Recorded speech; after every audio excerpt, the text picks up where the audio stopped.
Hello, everyone. Hey everyone! We're Hey Tomo! here. We're here once again to ace the attorneys. We are so gonna ace these attorneys. Oh heck yeah! I didn't study though, unfortunately. It's okay. I'll You win didn't it. study? Yeah. But you had like 40 days on the ship, No, man. It's fine. It's fine. It's fine. I'm sure. Even though apparently everything's different than it was in the book, so I guess it doesn't matter. That's right. I forgot. That book was as old as American textbooks. In the high school system. I'm sure there's still textbooks at at my high school or something that probably say like Pluto is still a planet or something. Oh, 100%. 100%. There's no way they're getting replayed. I didn't study for my bar exam. How am I gonna manage? How will I be a lawyer if I haven't passed the bar? That's the thing. I can always duck under that bar, and then I'll get it. Must be a pretty high bar if a dragon can get underneath it. Yeah, it's like, I don't even have to bend my neck back. It's great. In this age of law, the bar is incredibly high, so therefore it's very easy to sneak past. Hey guys, people talk loud when they want to sound smart, right? Correct! Right. I really like the voice actor for Plankton. He's in so many things that are like really random, right? He's so good. His yelling voice is just so good. How he doesn't blow out his lungs is just amazing to me. People that can do like a nice, long, sustained shout or yell, mad respect. Right? Right? Like how they really have the breath control. They know how to not use their throat when they do it, and it's so good. I think I saw like a YouTube compilation of like Adam Driver and all his yelling from all his different movies, and he's really good at it. Oh my god. What a guy though, that Adam Driver. Alright, well, we can't lawyer if we're not doing it, so here we go! Here we go. Alright, this is probably an opening movie again. Pictures at an exhibition.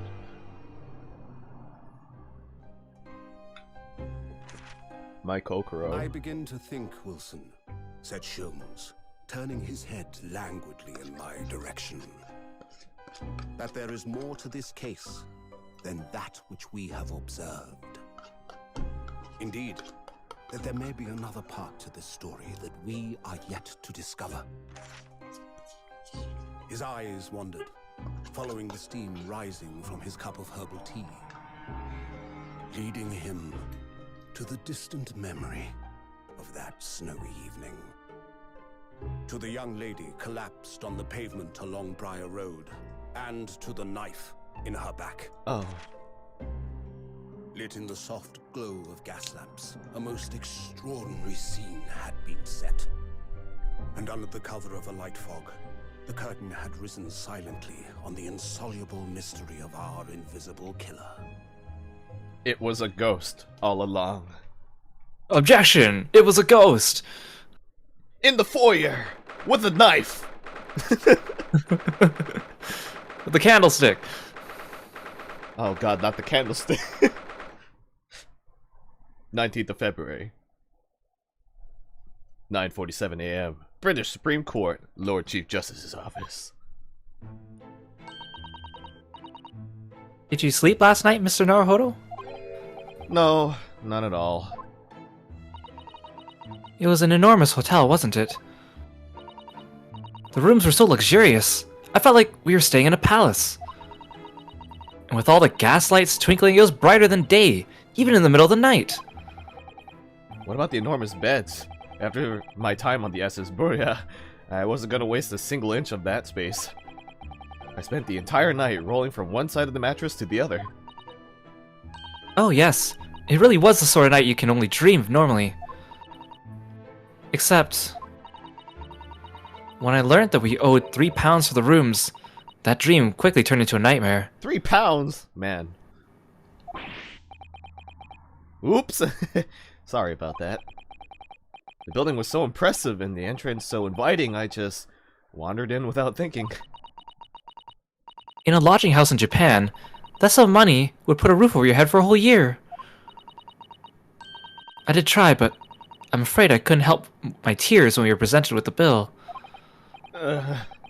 I really am sorry.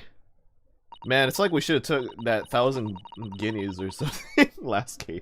No, we should have set up camp in McGilded Park, man. Oh, you're right. That would have been so good. The fresh air, the frostbite in the morning. Oh. Well, never mind. We must find some more affordable lodging straight away, though. If we're not careful, our entire stipend will be used up in 10 days or less. London is a scary place. Ah, good morning to you at this early hour. I think it's the yep, that's him. Oh, yes. Well. Good morning to you, Lord Chief Justice. We have come to report on the outcome of the trial at the Old Bailey yesterday. Susato-san is amazing. She doesn't bat an eyelid, even in the presence of the imposing Lord Strongheart. Yes, I believe you had a very comprehensive initiation into British courtroom practices. Oh, yes, it was very eye-opening. Thank you. And, in accordance with your instructions, Lord Strongheart, Mr. Naruhodo performed his duty to the end. Yes, I've already been apprised of events. You conducted a remarkable defense. You may consider the test passed. Oh, no longer are you a student from the Empire of Japan. You may henceforth claim to be a fully fledged lawyer. My country is delighted to welcome young talent from such a remote eastern land. See, Tomo, we didn't need the bar exam. Yeah, exactly. See, the bar was so high and low, or, you know. It was just there. It was there. The bar was there. We crossed it. We got over. Thank you very much. So, I'm a lawyer now. Now, in view of your new appointment, I have a fresh case in mind for you. I'd like you to take it on at once. I trust that won't be a problem. Another case? Already? Nothing trains a lawyer better than practical experience. I'm sure I don't sense dissatisfaction, do I? It's just that yesterday's trial ended unusually. I haven't quite come to terms with it.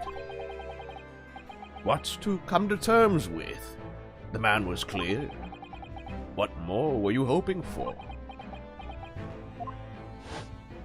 Well, I'm pretty sure he died last game. Okay, we're lawyers now. Yeah, you're right. The culpability of the defendant has not, at the present time, been established by this court. Consequently, the jury will not be required to prefer judgment. Well, oh god, my voice cracks so hard. I hear Ace Attorney, I'm here. Welcome, Mio-mi. Hello. Hey, Mio, welcome. God, holy shit. Holy crap, I could not even. Wow, Mio-mi, thanks for the follow.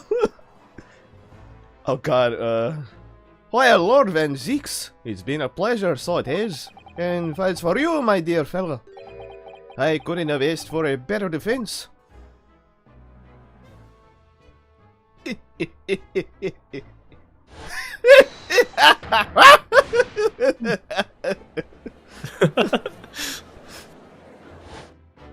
Man, he really goes all out on that laughing animation. I just can't help wondering if Mr. McGilded really was innocent. Mr. Naruhodo. It's just that I never managed to ascertain the truth. And then the trial ended. Well, you needn't let it trouble you for a second longer. Sorry? What do you mean, Lord Strongheart? Magnus McGilded passed away immediately following the trial. No! What? Mr. McGilded is dead?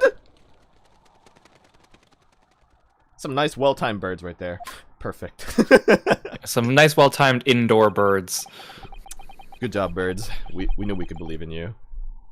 I have 19 minutes and 41 seconds until my next engagement. Time enough to talk. Oh, right. That's laugh is quiet spot on. Oh, thank you.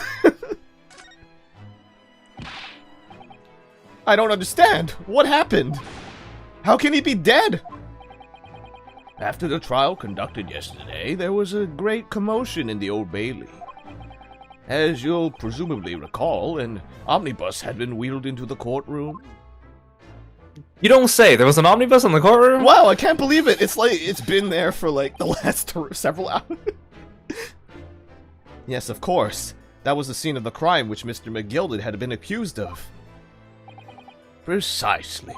Well, while the bailiff's attention was diverted by some other matter, the omnibus went up in flames.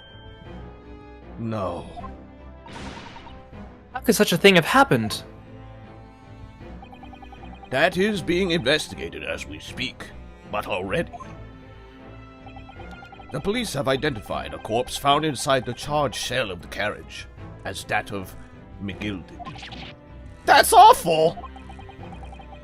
The man must have slipped inside whilst the bailiff's attention was elsewhere. That bailiff really needs to pay more attention. It's like, you know, the evidence got sabotaged twice in that entire case. You know, it's nothing big deal. Just a little bit suspicious, don't you think? And how could that have happened? That is also being investigated as we speak. Thinking back now, immediately after the trial, Mr. McGilded did mention going back into the courtroom to look at the omnibus.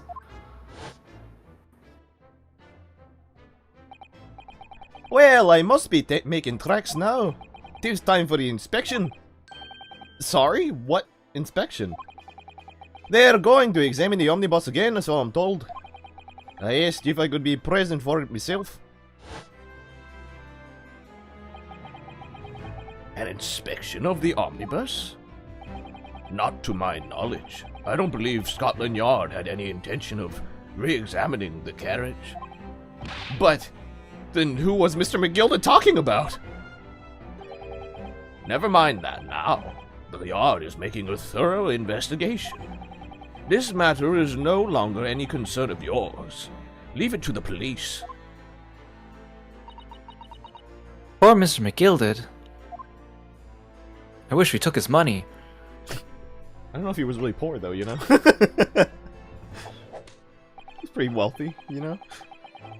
So, how did you find your first taste of our country's Supreme Court?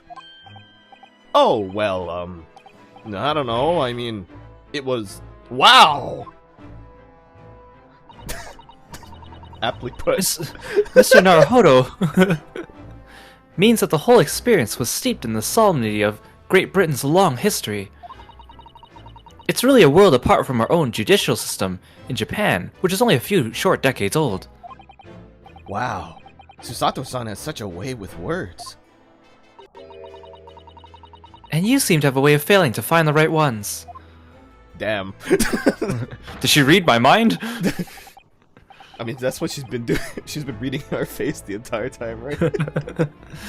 She's the best assistant, clearly. Clearly the most useful. The judicial system here is the most advanced in the world. Learn all you can. The most advanced in the world, is it? It was fortunate that your very first trial was a simple affair. Simple? That was... simple? As I believe I mentioned yesterday morning, it was a trial you couldn't lose. I don't mean to be contrary, Lord Strongheart, but the case was anything but simple. The circumstances of the case were so incriminating. I was stunned when I first heard them. In fact, I'm still finding it hard to believe that we managed to get a favorable verdict.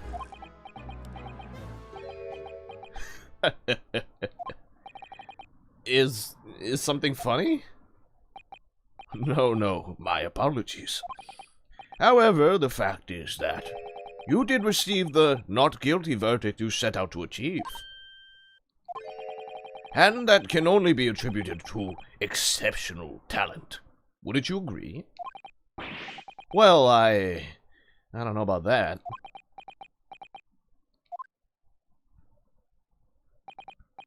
Well, never mind. You exceeded my expectations, I freely admit. That much at least is an undeniable truth. Which is precisely why I prepared the new case for you that I mentioned before. What's going on? What was he going to say before? Boop. Could you perhaps give us more details about the new case you mentioned? Don't tell me. It's a murder and the trial starts in 10 minutes. Don't worry, it's nothing so alarming or quite so urgent as your last assignment. In fact, this is... Oh, man. In fact, this case is completely different. Oh, I see. Did he just read my mind? That is to say, no one has died as yet. And the trial will not be today. There is plenty of time to research the case thoroughly. 23 hours, 43 minutes, and 19 seconds to be precise. So the trial's tomorrow, then.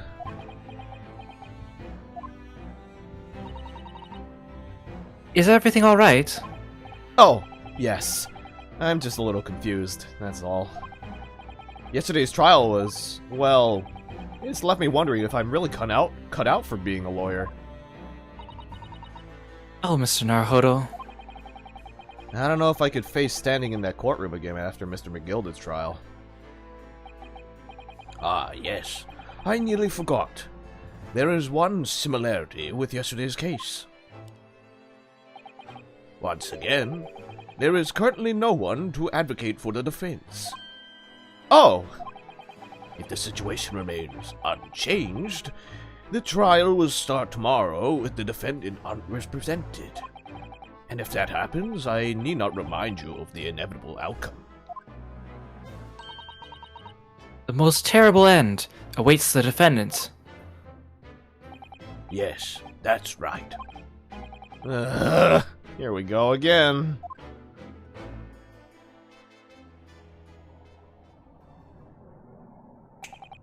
Your time is up. You will have to excuse me. I would advise you to begin making preparations for tomorrow's trial. After all, the clock is ever ticking. There is now but 23 hours, 26 minutes, and 39 seconds until the court sits. Last time he mentioned the 23 hours, he said there was plenty of time. And one more thing, Mr. Naruhodo. There is something I should like to ask you. Oh, what's that? Yesterday you remarked upon something. That you intend to see through the will of your late compatriot, Mr. Asogi.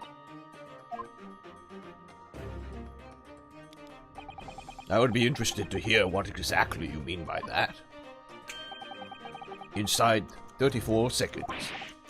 Oh, well, Kazuma always used to say, you see, that he wanted to learn how the greatest justice system in the world works so he could change ours in Japan, and now that he's gone, I'd like to work towards that myself, and there's another thing.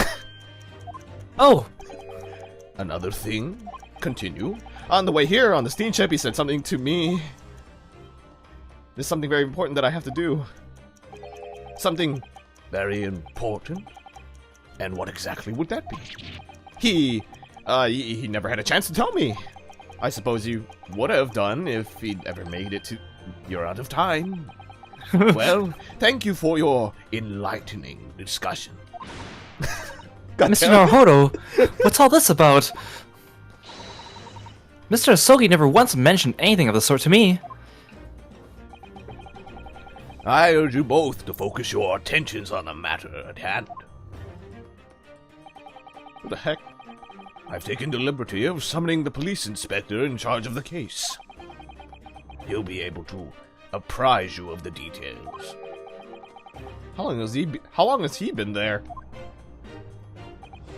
So, I wish you the best of luck and bid you farewell. Oh, there he goes. Opacity 0. There's something very important that I have to do. Kazuma-sama, what did you mean? I wish I knew, but honestly, he never told me. Anyway, we had better talk to the detective, don't you The think? defective? Yeah, I gotta go talk to the detective. Just like yes, my you're mouth right.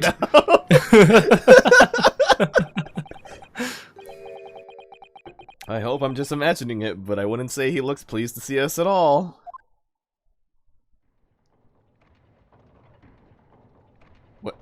What does he have in his hand? You'll see. Oh no. Hey buddy.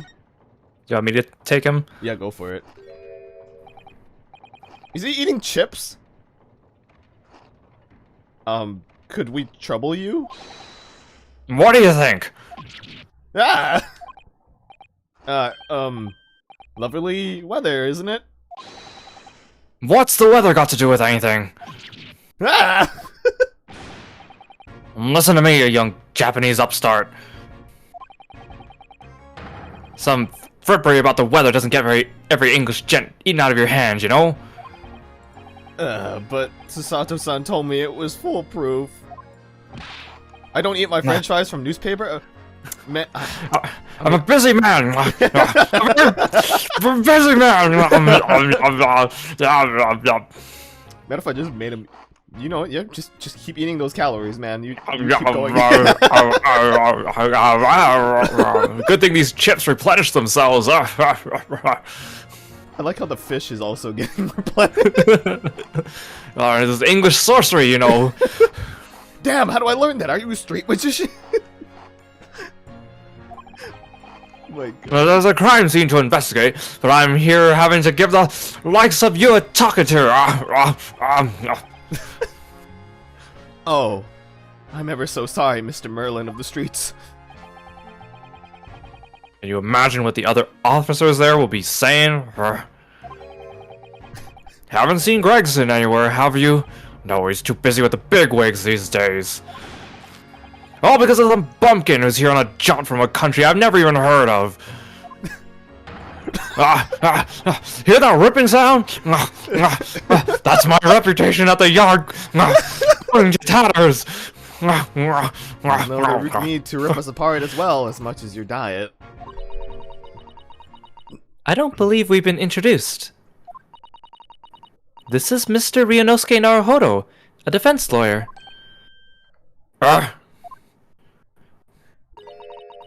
It's a pleasure to make your acquaintance. I'm Mr. Naruhodo's judicial assistant,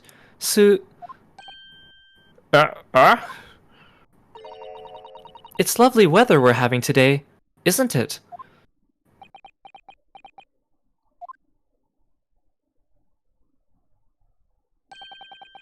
It is unseasonably fine, I grant you. London winters don't see a lot of sunshine. Oh no, he's simping. He's tipping his hat. Milady. Milady. God damn it. Are you winning, Dad? I don't know. I don't know. Hey. No, so. Lord Depper. Also, thank you. Welcome to the stream. My lady.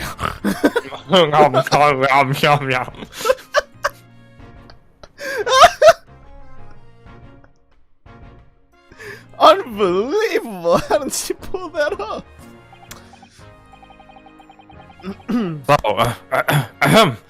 Lord Strongheart has asked me to fill you in on the case. The name's Tobias Gregson. Inspector Gregson to you. I'm from Scotland Yard. Alright, Tobey Maguire. Gregson? Inspector Gregson? What's the matter with Susato-san? Does this detective's name mean something to her? Inspector Gregson. Also, Gregson's musical theme has no right being this good. Yeah, Inspector, are you perhaps the Inspector Gregson? Yeah, why is it this good? Champion of the fish and chips eating competition? I wouldn't be surprised. You're acting like you know this man, Mr. Sato. But he's a London detective. Oh, I do know him very well, in fact. Very well? Yes, he features prominently in The Adventures of Herlock Sholmes. I want fish and chips. I kinda do too, not gonna lie. Oh, in that publication. What's it called again? Rand's Magazine? That's right. Inspector Gregson and Mr. Sholmes enjoy a wonderful, friendly rivalry. Greg is indeed found as strong as the spears, a newspaper torch of fish and chips. This is far from the strongest of swords! Really? You rivaled the great Mr. Sholmes? That's incredible. Well, then again, the bar's not very high, but... Oh, well, I don't know about that. Mr. Sholmes isn't a professional like myself, of course, but he does come up with the goods from time to time. Mr. Sholmes is equally complimentary about you, Inspector, isn't he? You've earned his highest praise. Gregson is the pick of a bad lot of all of Scotland Yarders. Those were his own words. That's his highest praise? Well, Mr. Sholmes isn't particularly known for giving compliments, you see. No, that he is not. And thanks to that magazine, my name's known all over London town now. That's great, isn't it? I have to admit that to start with, I was a little, well, flattered by all the attention. Everyone wanted to shake my hand, and my reputation at the yard went through the roof. Well, that's wonderful. No, it's not! There's nothing more sinister than the man on the street. People are always looking at me now. They're whispering rumors about me under their breath, I'm sure. I think they're just amazed by your fish and chips ability, if anything. That's probably what they're... They want to steal my fish and chips! No, not the fish and chip! Rumor? Rumors like you're the fastest fish and chip eater in the entirety of London? Are you quite sure? He's changed since he started appearing in those stories. The fame's gone to his head. Stuff like that.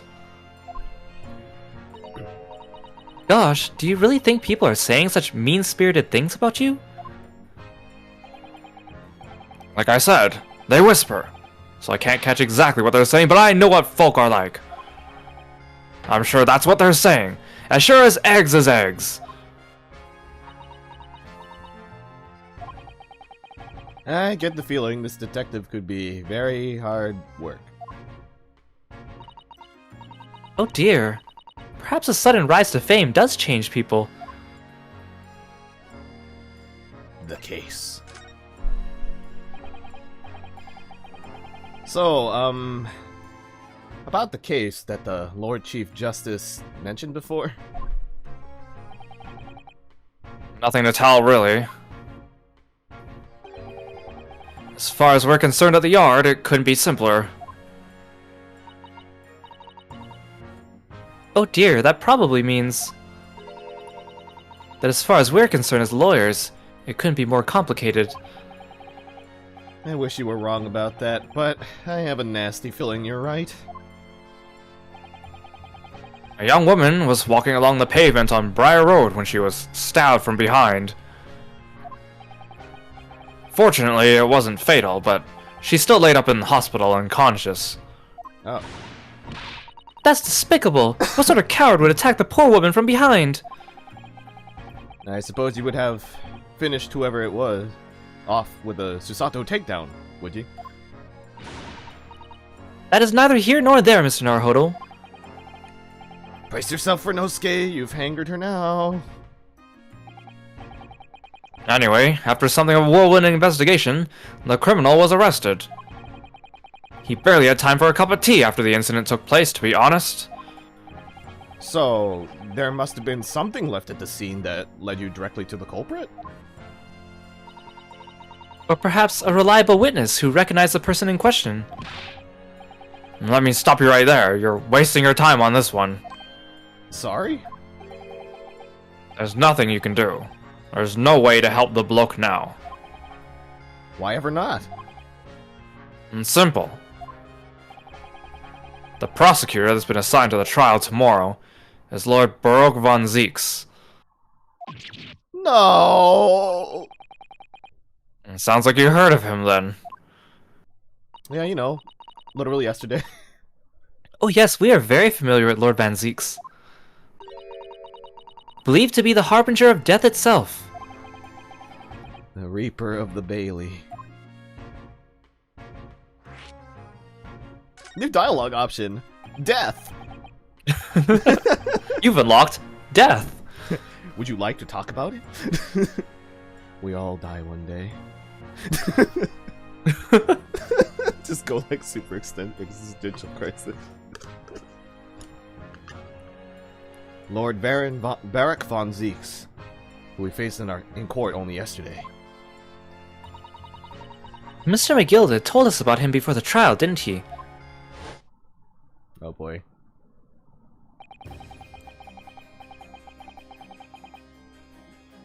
I think this is McGilded. Is it McGilded? Oh, okay. When Van Zeeks sends for the prosecution, they call the accused his sacrificial lambs. Oh, there's the car.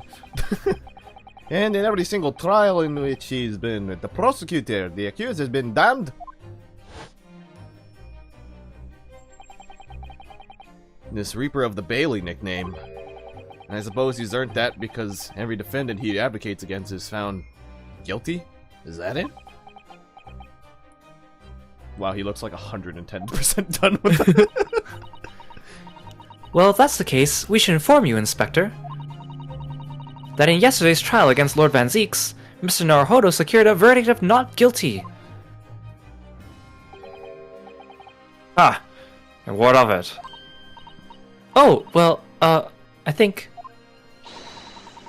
that means that even against the Reaper of the Bailey, it's not impossible to save the defendant. No, you really don't have a clue, do you? What do you mean? I just shoved this fish and chips in my pocket. Oh no, it's gonna get all mushy. What happened to that bloke in the end, eh? He's dead. Huh.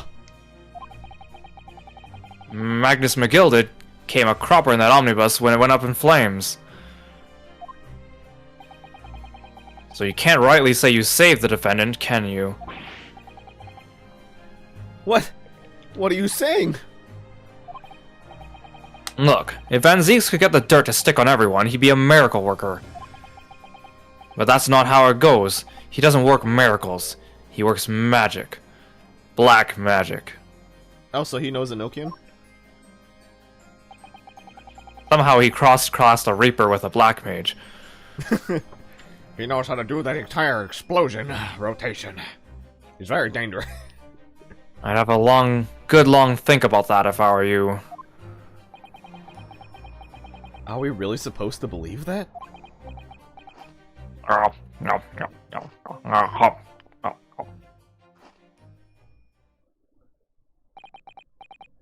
Right, well, I filled you in as requested, and I'm very nearly out of chips. So I'll be heading back to the crime scene now. We're still carrying out a few investigations there. Luckily, there's the chip place right next to it. I can get even more. I gotta go buy another batch of them. Get him to work his black magic on them. It was Briar Road, you said, didn't you? Where the incident took place. That's correct, ma'am. If you head over to the holding cells, you can meet the criminal himself. You've branded him a criminal already? He's as good as shaking like a leaf in his cell he is, so he'll give you a chuckle if nothing else. He's inmate 53. Speak to the jailer, he'll show you the way. Inmate 53. Thank you. M'lady. God damn it. So, there's no helping anyone against the Reaper of the Bailey, they say. Is something troubling you, Mr. Naruhodo? To tell the truth, when I recall the trial yesterday, I can't stop myself from shaking. The idea of facing the Reaper in court again is... Well, if you think it's too much for you, there's no shame in turning the case down. That takes courage too.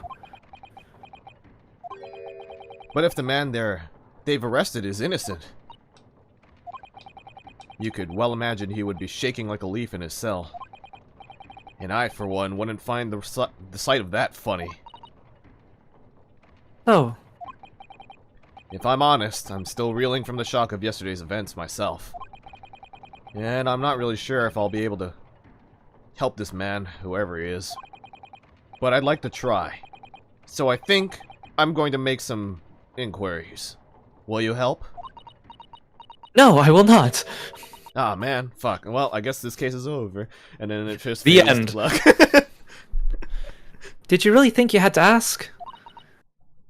After all, I'm your judicial assistant. Thank you. So then, shall we? Yes. Let's go. Best girl. She's so good. The scene of the crime. Or the prison. Let's go prison. Let's go to prison, you say? Yep. I rolled doubles too many times in Monopoly. I have to go to jail. 19th of February. Local prison. Cell 9. So, these are British prison cells. Oh, they're ghastly. It feels just like a dungeon. Yeah, you could say there might be a little bit haunted. Yes. And having experienced it in Japan myself, I can assure you that our wooden cells feel a lot cozier than these cold stone walls. Oh, don't, Mr. Naruhodo. You're making it seem worse. Apparently, our client is in this cell here. But it's so dark at the back there, I can't make him out. I wonder what he's like. Inmate 53, your legal representative is here to see you. Stop idling in the back of the cell and show your face at once. I think you should voice the defendant. I think you'll have fun voicing this guy. Oh my, am I?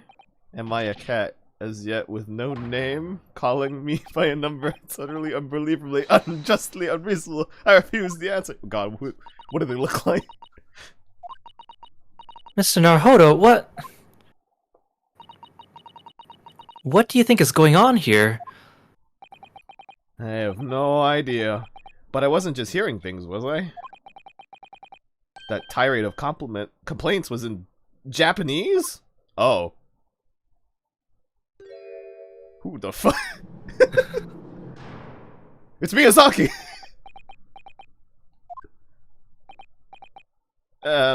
Excuse me? Shh, quiet.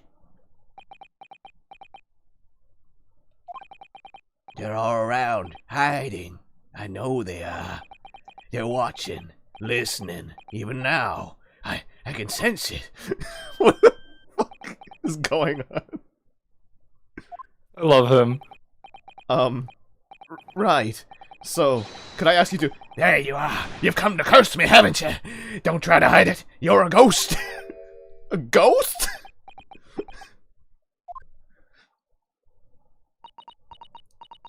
It just sounds like this man is not okay. That is the face of concern. We mean you no harm, prisoner-san. Are you... Prisoner-san? Prisoner-san. Japanese, by any chance?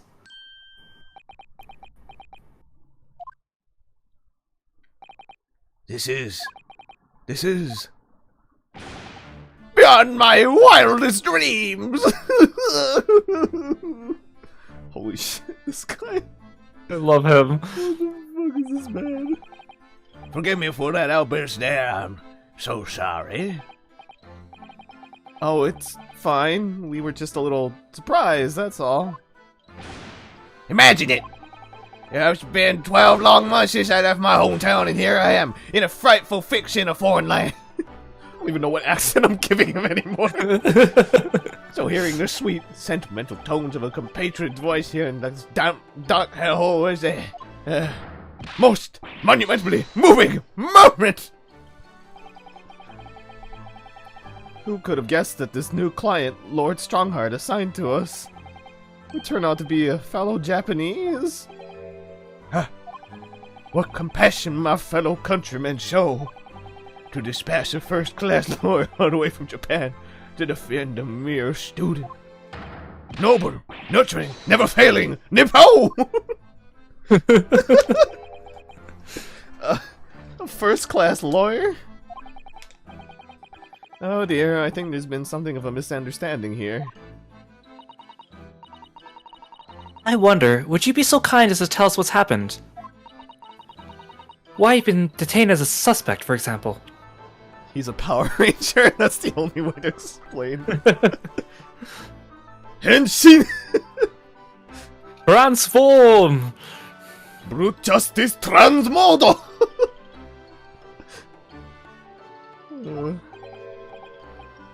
Yes, yes, I can! I will. Kashant, stay sullen and silent! I'm not quite sure I understand what he means, but seems happy. Yes, he does. I just hope he actually has a good reason to be. Thank you for your cooperation. I am a lawyer, as you said. My name is Rinosuke Naruhodo. And I am Naruhodo-san's judicial assistant, Susato Mikotoba. I am a visiting student sent here by our government. Notably, notoriously named Natsume, Soseki Natsume. His eyes just constantly go into this weird, like, dead man stare. Soseki Natsume, son, what an unusual name. Call me Soseki, please. I'm a poet, you see, a writer of haiku. It's something of a nom de plume. A nom de plume? You mean an alias? That's right, Ms. Naruhodo-san. No, no, no! Don't be so prosaic! It's much more refined than that! And haiku? That really reminds me of home. Did I hear you say you were a visiting student, sent over here by the government? Yes, that's right. A year ago I was told to go and study English. First I had to suffer that misery, and now this! It's beyond the pale! Suffer that misery? Did you not want to study here? No, I mean, I have had an interest in Great Britain for some years, of course. Oh. But just because the government tells you to do something doesn't mean you can... Does it mean you can do it? No. What do you mean? If they told me to study English literature, I could have understood that's my field. But no, they told me to study the English language. Utterly, unbelievably, unjustly unreasonable. Why am I giving him a southern accent? I don't understand how this came out, but I'm gonna keep it. Maybe he's from, like, I don't know, what does it say? He's like, you know how, like, for anime, whenever they try to double the English and then like, when someone from a countryside, they just speak country for some reason. Yeah. Let's just do that. I'm just gonna go with it. I see. Only the other day I was told to send a report about my first year here. I tendered a blank piece of paper. Wise words on whitewashing. Is he okay? You must be a man of great standing. Oh yeah, I mean, he's gotta have great calves to be just doing these poses constantly. Oh yes, so I'm often told. Oh, you know why I think I'm giving it? I feel like I'm trying to voice like Mark Twain or something.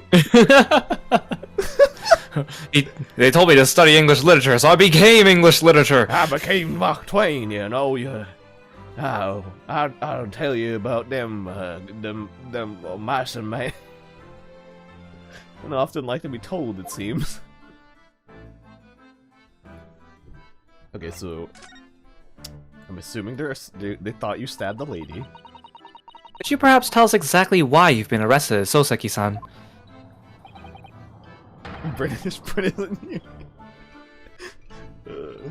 I didn't do it. I didn't commit that atrocious murder. Murder? Oh, no, it's alright. The woman didn't actually die, did she? But she was stabbed with a knife right before my eyes. Before your eyes? You mean you saw the attacker? Nope. Need to check around. Nobody around. No one there. I didn't see anyone. What? If I seen the person who did it, do you think I'd be locked up in here? Oh dear, it seems this case is becoming rather complicated.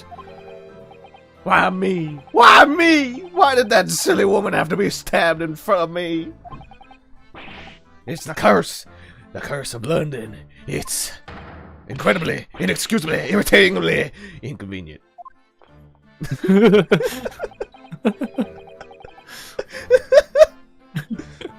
So Soseki-san was there at the scene, but he didn't see the attacker.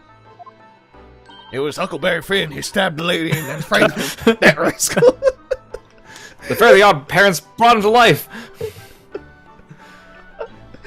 Oh yeah, It's vital that we find out more about the case. the episode with looking Tom Sawyer where they like Yeah, exactly. Okay. You know who he also kind of reminds me of? He kind of reminds me of Randy Marsh from South Park. Oh my gosh. Sharon, la la la, I am Lord. It was an accursed evening just after the snow had started to clear and heavy with fog. I've been to the bookshop to buy some books, and I was on my way back to my accursed lodgings.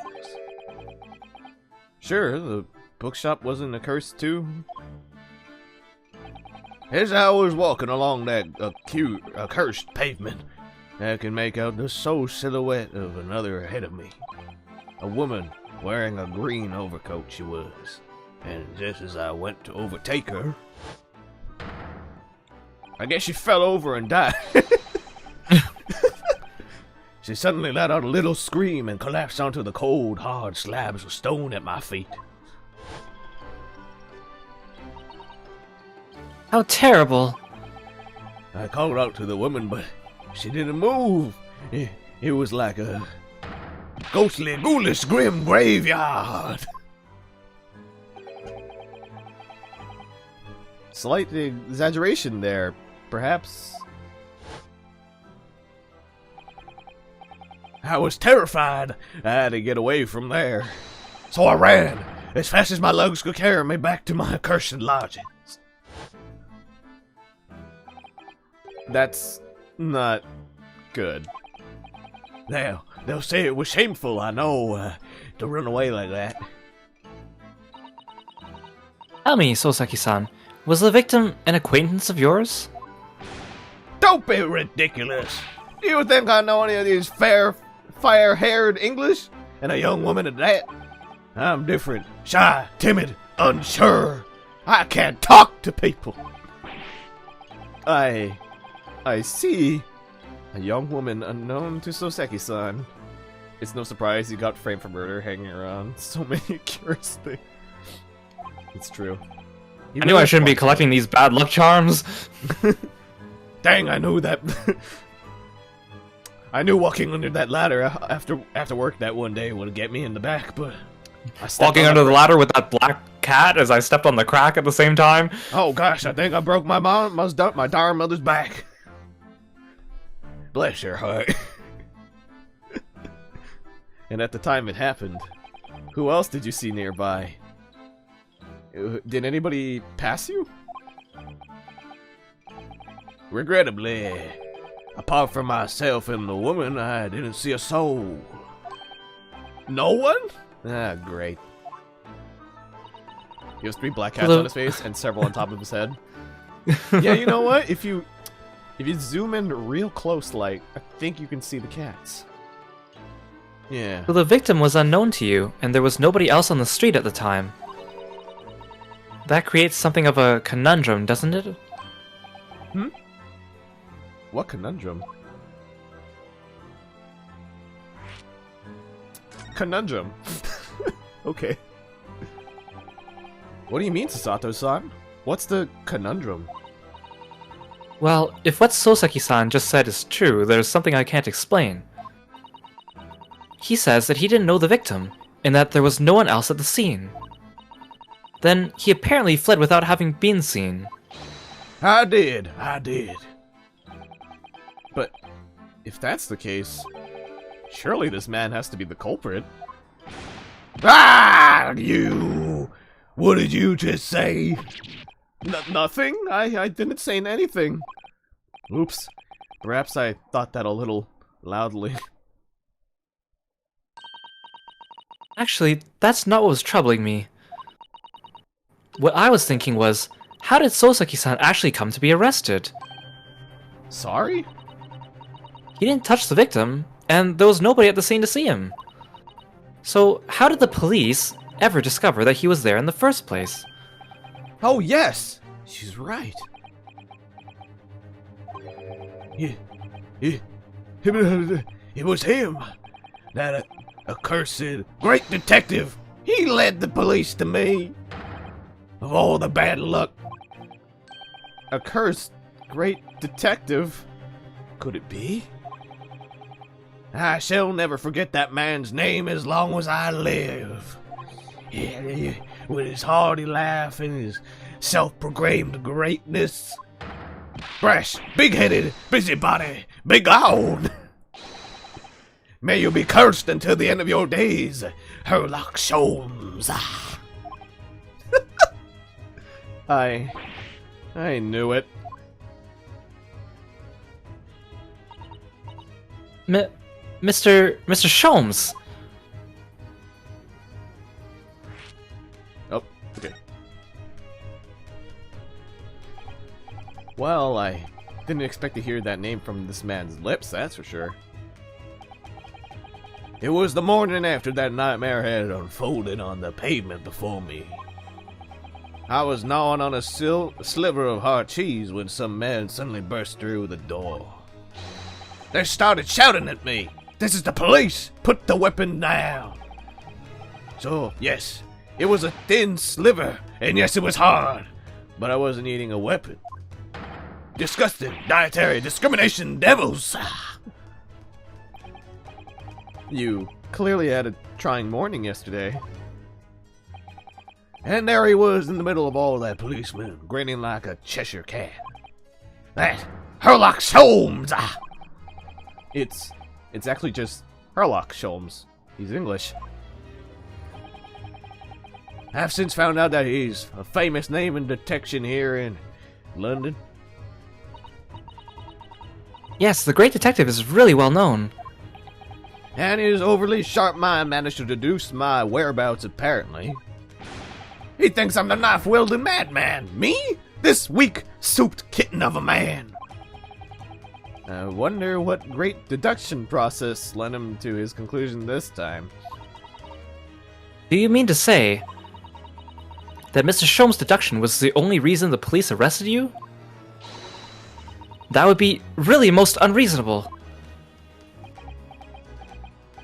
Well, the thing is, I was thrown into a panic when they barged their way in.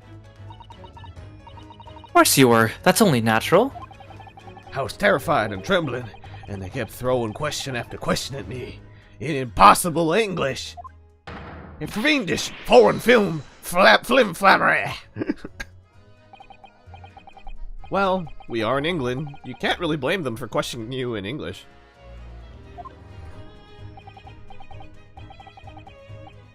Good point. Good point.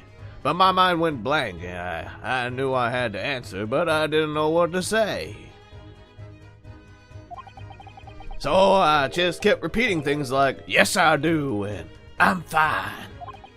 Next thing I know, I was in manacles, and before I knew it, I was thrown in here.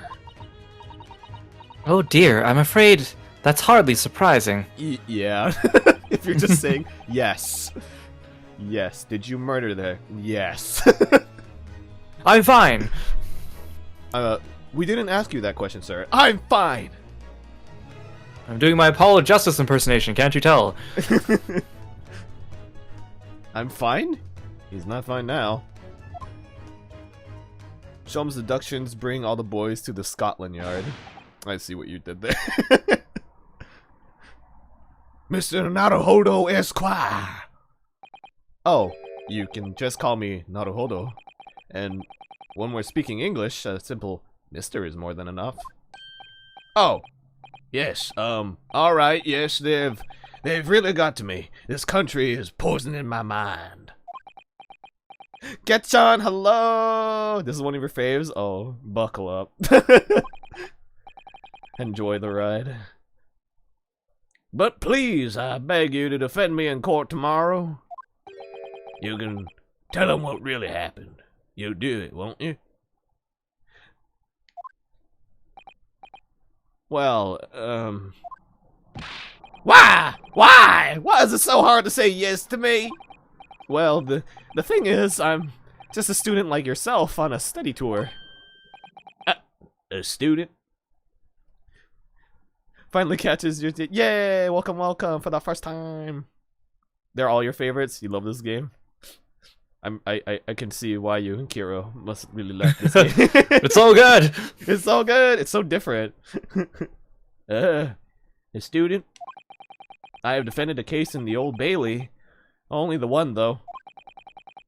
But at this moment in time, I really don't know what I'm supposed to believe in. I'm confused about what justice in this country even means.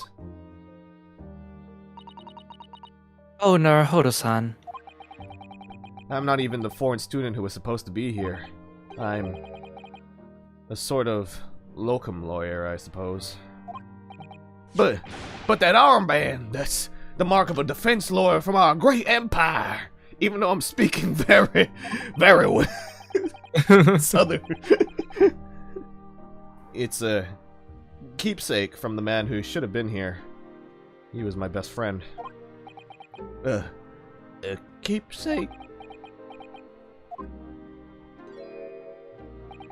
I know exactly what they're saying about me. Oh, who do you mean? The lawyers, all the British defense lawyers, they won't defend me.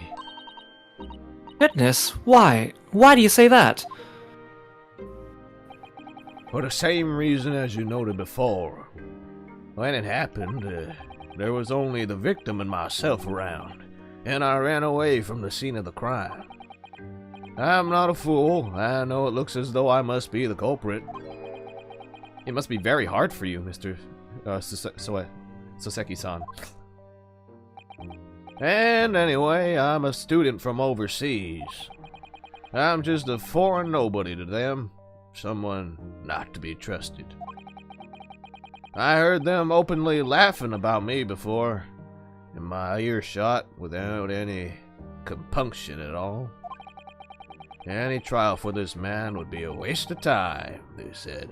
And, of course, the foreigner did it. They even had the gall to say, the man doesn't understand half of what's being said anyway. That's awful. They're wrong! I study more English than half of the policemen out there on the streets. They barely speak anything. They just say... I just say, I'm fine! Yeah, I'm learning. I've traveled halfway around the world to learn about these people's country and its great history.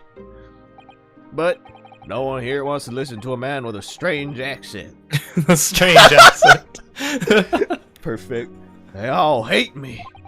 So, at the very least, I like to entrust my fate to someone who can listen to me in my native tongue.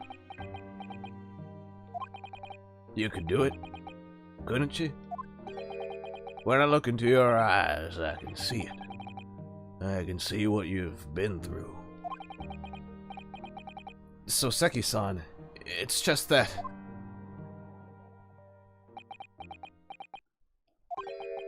Give me a little time, please. I'll do what I can for the time being. What do you mean?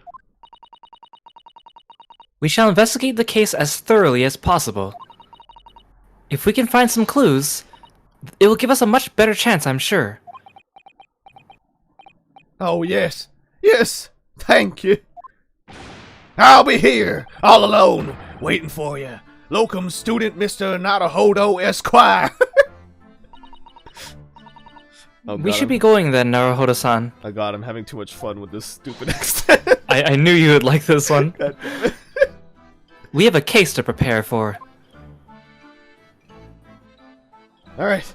Let's go investigate, shall we? So, fun fact, Soseki was actually a real person. He was a Japanese author that went to Britain to study around this time period.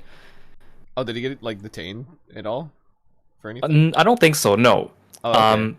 But he wrote a few novels, and one of his most well-known novels is called Kokoro, which is the title of this episode. Oh. That's cool.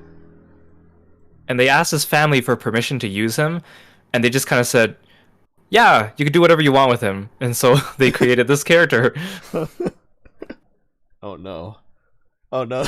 Gave him permission, and I'm just reading it like some southern guy. Oh no. I'm so sorry, sir. The deep lore. Oh no. So, this is where it happened. Briar Road. It was a snowman! Oh no! He's got a Look, knife! Mr. Naruhodo! He's got a knife! Look at that regulation metal helmet! It's unmistakable! The men of Scotland Yard are here. They're investigating as we speak. Now I'm pretty sure those are construction workers, Susato. Look at that sign. It says William Robbins. I wonder. Wait, what does it even say? What is the practical? Is that optician? No. I don't know. I'm trying to. It could be. That... the fuck? Daily News. Daily News. The Metro. Alright, anyway. That is their job, you know? But Mr. Naruhodo, to see one with my own eyes! They're often depicted in the adventures of Herlock Sholmes, but I never dreamt I'd ever come this close. To a real Bobby's helmet! What? The helmet? Of course! I have to try one on one day. Well, I hope your Hattie dream comes true. Oh, right, you're here. I just refilled on fish and chips. What's the Japanese delegation doing here? Oh, Inspector Gregson. This isn't on the tourist trail, as I'm fairly sure you're well aware. Yes, of course. We're here to investigate. So you've been to the holding cells then, huh? And what'd you make of the criminal? He's not a criminal as you put it, Inspector. He's a suspect. We'll see about that. You Japanese like to stick together, I suppose. I'm not racist. Definitely not. Well, well, do what you will. It doesn't bother me. Milady. Milady. The bloke's in court tomorrow, whatever happens, and the verdict's a foregone conclusion. The stone cold air of rejection. Take heart! London at this time of year is full of stone cold air. Thanks, Usato. That makes it worse somehow.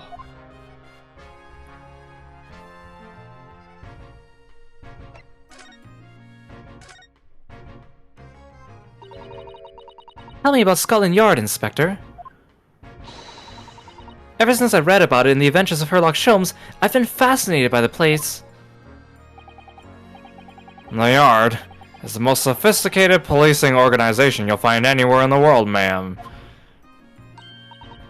Oh, and you know, I've always dreamt of wearing a real Bobby's helmet. It does make them look the part, seeing that policeman there with his helmet on. You certainly get the sense that this is a man who will take no nonsense in his duty of protecting the city. Oh yes, doesn't he look wonderful? Being a London Bobby is hard going, I can tell you. Oh, really? First thing in the morning, you know what he does? Goes round and rouses all the laborers on his beat, so they can get off to work. What? He wakes people up? Yep. Raps on their windows with a long pole. Did it myself going back a bit. I had no idea. The Bobby works for the people of the town. It's just another one of his duties. And after that, he starts tirelessly for patrolling the streets all day long. He has to cover 20 miles a day. That's the regulation distance. I can't really imagine how far that is, but it sounds like a long way. Let me see in my book that has everything. It's the great big book of everything, with everything inside. See the world around us. The book's the perfect guy. 20 miles, that's approximately the distance from Tokyo to Yokohama. On foot? That's definitely taking things a step too far. When it gets dark, of course, he has the important job of lighting all the gas street lamps. Oh my. And I suppose in between all of those duties, Bobbies are expected to investigate cases as well? And chase after criminals trying to evade the law. I'm not sure you could call it in between exactly. More alongside, but yes. They're expected to handle those jobs as well. We do have men keeling over from time to time, I admit.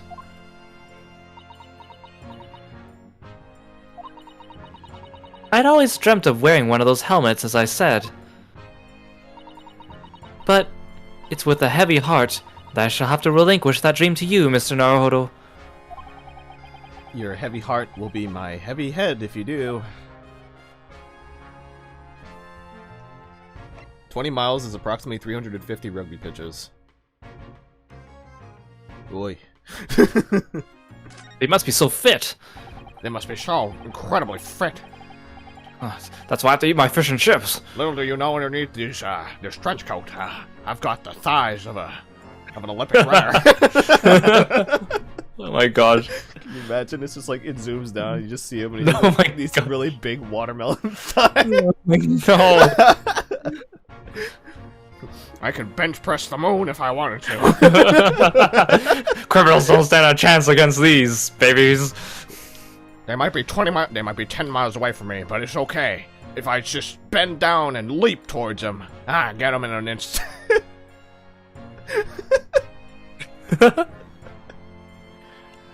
It happened at around 5 in the evening, 2 days ago, just there on that open bit of pavement. The victim, a young woman, was stabbed with a blade from behind. Is it right that the lady is still unconscious now? You mentioned that she's being treated in a hospital. I never said she was a lady.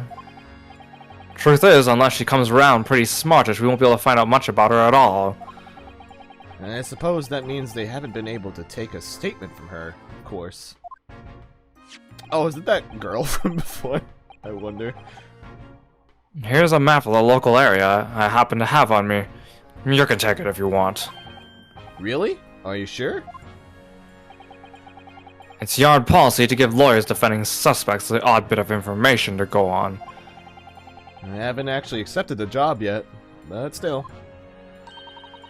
Thank you, Inspector. We gratefully accept. The local map has been entered into the court record. Wow, look at it. It's so detailed, probably. Wow. Anyway, as far as we know, there was no one else on the scene other than the victim and your fellow countrymen. So who did it, do you think? Not much of a head-scratcher, is it? Well, I know Mr. Natsume is also claiming to not to have seen anyone else around, but... But just because he didn't see anyone, it doesn't mean we can be sure that nobody else was present. I'm sorry to have to tell you, but we most certainly can be sure. How? Because, ma'am, the precise moment of the stabbing didn't go unnoticed. What? We have two very reliable witnesses, no less. Ah! It was a typical foggy London day, and your client obviously didn't see them. There were witnesses now? Witnesses. Please tell me it's the bank guy in the hat. The same two dudes on top of an omnibus somewhere else. And he's like, Yeah, we were on top of another omnibus. Isn't that coincidence? And it's like, yes, sir, we were on the omnibus, and well, I'm gonna beat you up this time. They dropped the lady through the skylight of the omnibus, and then she fell out onto a knife. and then she Your rolled Honor? out. Yeah, she fell. She fell onto a knife in the omnibus, and then she rolled on out of that omnibus, and then we just stared, and we're like, all right, so that happened. What do we want to do? You want to get a movie or something? Who are these witnesses, Inspector? A fellow and his wife, and the man's one of the most reliable and respected citizens in all of London. He's a copper from Scotland Yard. Oh, Ah! No. a policeman? That might change things. No.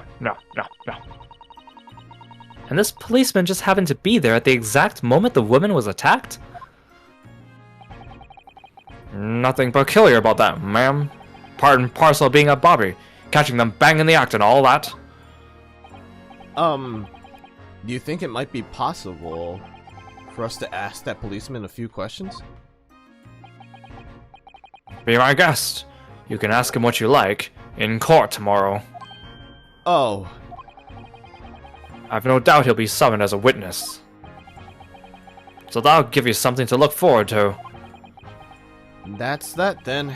He's got no intention of letting us meet the man beforehand, it seems. A policeman witnessed the incident. As your judicial assistant, I must warn you that this could make our job very difficult indeed.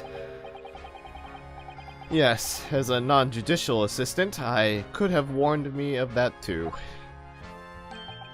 Oh yes, one more thing, Inspector. What? The person who led you to the suspect, I hear that was Mr. Herlock Sholmes?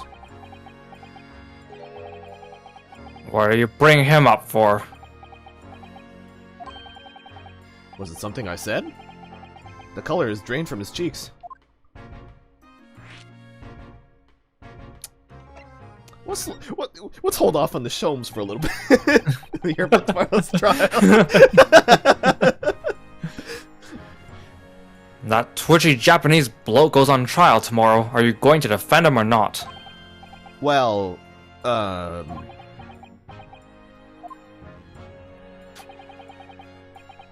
Makes no difference to me, but I will just say this. No London lawyer worth his salt would touch that case with a barge pole. because the prosecution is being handled by the Reaper of the Bailey, you mean? There's no way to save the man now. It's a waste of time trying. It's all a bit strange, though. Sorry? The Reaper. He hasn't appeared in court once for a good few years now. Yes, we did hear something to that effect. And the only people he usually bothers with are the real scum. The master criminals, the violent ones. Master criminals? The violent ones. That's right. He handpicks his victims, only deals with those guaranteed to go to the gallows for their sins. But Mr. Natsume wouldn't hang for what he's accused of, surely. That's just my point, Sunshine. Yes, the young woman was stabbed, but it didn't kill her. Couldn't even say the intent was there. So this isn't the sort of case I'd be expecting the Reaper to want to sink his teeth into, for want of a better phrase. Well, it's not exactly a minor infraction, is it? No, there's got to be more to it. Some reason he's taken an interest. Really? What sort of reason, Inspector? You think I can tell what's going on inside the head of that Lord of Darkness? You'll have to ask him yourself at tomorrow's trial. Are we really going to have to face the Reaper again? The Lord of Darkness, as he put it? What a coincidence! Damn! He'll be taking parking tickets tomorrow. Oh no. Where did you hear that name from? Oh, well, it was Mr. Natsume who mentioned it. He said that Mr. Sholmes was with the police when they entered his lodgings. I'm sure it was the result of one of Mr. Sholmes' inspirational great deductions. A fiddle foul! Ah! The man's an amateur, and I'm getting sick and tired of him showing his mug everywhere. Oh. I don't know where he gets his information from, but he turns up at the scene of the crime. Wanders around spouting incomprehensible rubbish, and before you know it, he claims to have solved the case. Yes, he's quite astounding, isn't he? He is a great help to Scotland Yard, though, isn't he? Gibble gabble. Ah! Never seen this before? Oh, yes, that's Rand's magazine. The wonderful publication in which the adventures of Sherlock Sholmes appears. Yes, well, that wonderful publication, as you put it, sees fit to include several of the Yard's detectives in its stories. And the so-called great detective makes a mockery of all of us. If you ask anyone at the Yard, it's a misadventure to be included in any Sherlock Sholmes tale at all. Well, I suppose there is an element of that. We work our socks off, every one of us, only to be front for the public thanks to that obnoxious detective. The man's as dangerous to Scotland Yard as he is to all other criminals. That can't really be true, can it, Inspector?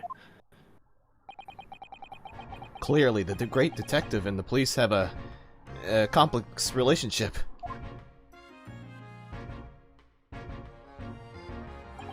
Well, I don't think we're going to get any more useful information out of the detective.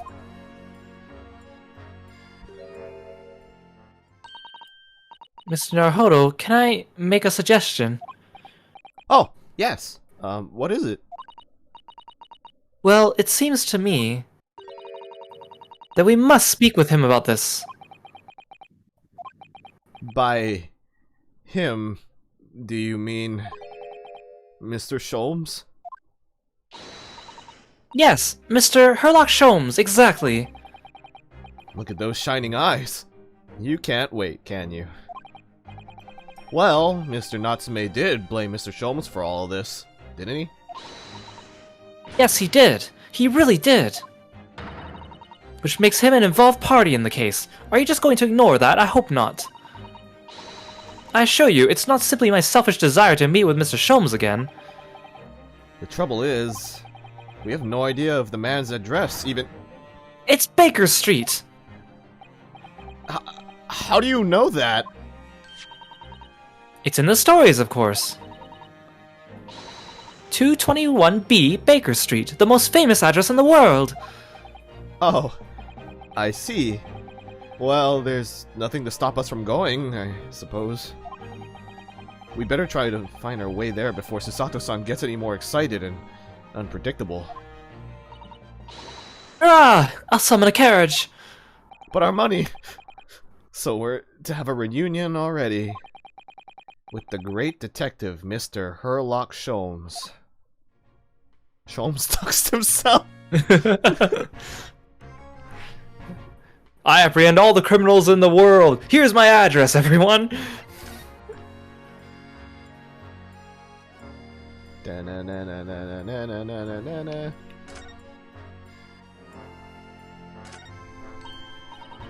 Oh, a British bicycle, look! Although the wheel is so misshapen, I'm sure it couldn't possibly be ridden anymore. Someone must have been doing some breakneck cycling. It seems bicycles have become extremely popular in London recently. There's even a movement to change women's dress to allow them to ride as well. The bicycle fad won't last. I don't see why anyone would want to ride something like that. Goodness, do you dislike bicycles? No, not at all. I mean, it's not like not that I dislike them exactly. It's just that any occupation that involves taking both your feet off firm ground seems reckless. If you'd ever tried walking on stilts and fallen into a river, I know you would agree with me. We'll have to hire a bicycle sometime. You can sit behind me while I ride you around. Why was he on what? Was he on stilts before? Wait. Wait a second. Wait, no, hold on. Are you leaving something out of this? That's a rather typical old brick building, isn't it? I'm sure it has a long and interesting history. Well, time certainly seems to have taken its toll on the place. It's crooked and sagging all over. In fact, it looks in decidedly worse shape than the other houses around here. We must find some cheap lodgings ourselves as soon as possible. Yes, you're right. Cheap, but ideally with reasonably level floors.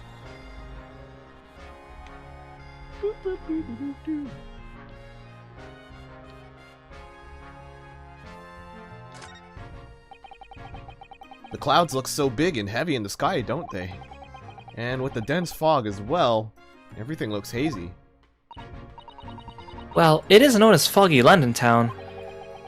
I can just make out some sort of spire through the fog. It looks like it's still being built, though. Aha! Yes! That must be the Crystal Tower, being built for the great exhibition that's to open in 6 months' time. Welcome back, Graha Tia from the future.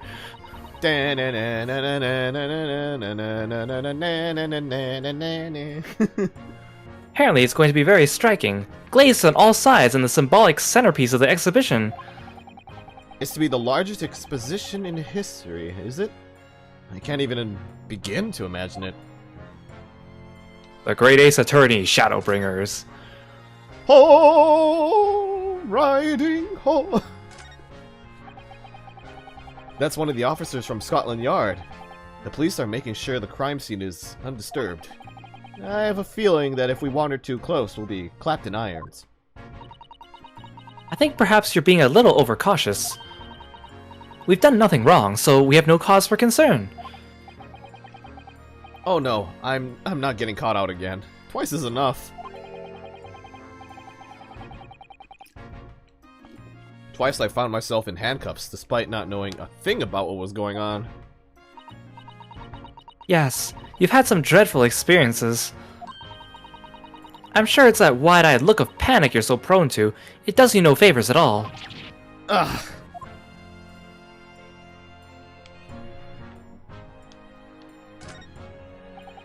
This patch of pavement must be where the incident occurred. Yes, it's a very wide open space, isn't it? That's true. I can't see anywhere an attacker could have been hiding. Oh god! Oi! What are you foreigners doing here? Ah! Oh, we're, just investigating officer. Conspiring with that mustache fella from Japan, are you? Conspiring? Come here to destroy evidence, have you? Get out of here before I give you a knighting. Go on! You shoot us away like rats. Yes. We should give him a wide berth, I think. What a disappointing experience. Man. I just wanted to look at a sidewalk. What a delightful snowman. I didn't realize the English had a tradition of making snowmen as well. It looks a little creepy, though. Oh, it has a scarf. Look. You'd need one if you were out in this freezing cold all the time. I wish I had one. I'm afraid our budget is somewhat frozen at the moment, too. We certainly can't afford a scarf. Surely the snowman here wouldn't miss this. But the person who made the snowman certainly would. Yes, I know. You're right. Anyway. Even if I borrowed it, it wouldn't do much to warm my neck, would it? It's covered in snow. But the killer could have been hiding in the snowman! Or the steps!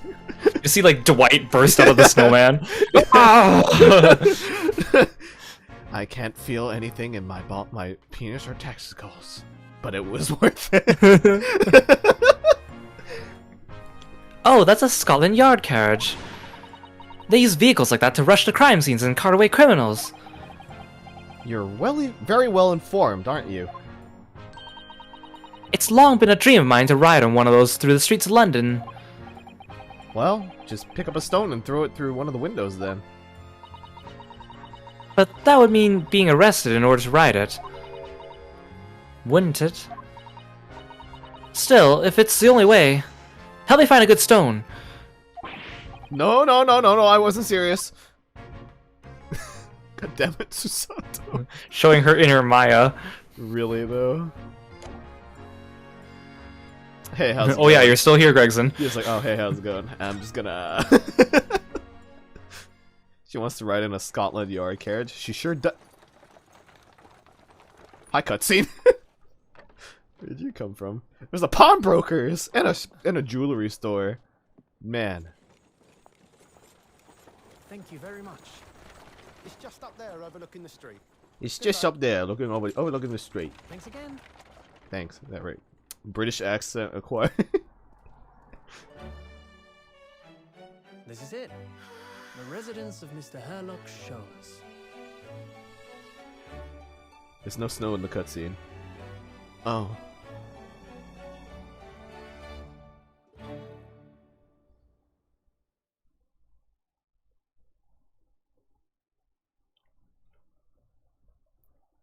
Oh my god, a shoe! What's that doing up there? And then there's a letter with a knife, and then what is going on up there? 19th of It is Sholmes, so you are indeed correct. Wait, look over there! It's a Grim Reaper with a woman in a chair. He was the Reaper of the Bailey all along.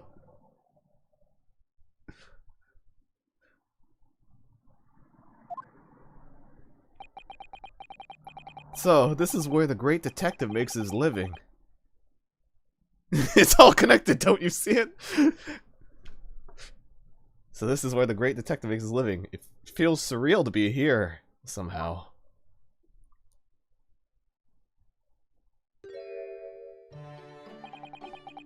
It is as described in the stories, Mrs. Sato? Susato-san? many, many famous cases have been solved here in this very room. Oh, I suppose they must have been, yes. I've never read the story, so it's hard to get quite as excited about it as she seems to be. Yunosuke is experiencing what Final Fantasy XIV players who haven't played certain FFs feel when they come across content. That's Look, guys, look! It's FF4! Yeah, whatever, guys, whatever. What's an FF4? This theme is really banging. I think it's from Super Mario, Super Mario RPG. That Kulix fight. Yeah, this Oh my gosh.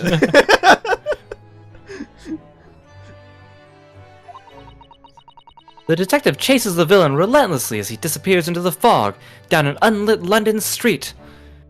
Stop, you're describing me. I'm sorry, Ketchup. Oh, the thrill of it, the romanticism. Can't you feel your heart thumping in your chest? Can't you, Mr. Naruhodo? Oh, I suppose I can. Yes. So if you don't mind, I'll just stand here and soak up the atmosphere for a little while longer. Please don't mind me. She's obsessed. I think I can feel my heart thumping, but I think it's from the soot. Oh no. Well, it looks like our detective friend isn't home at present. Excuse me, is anybody home?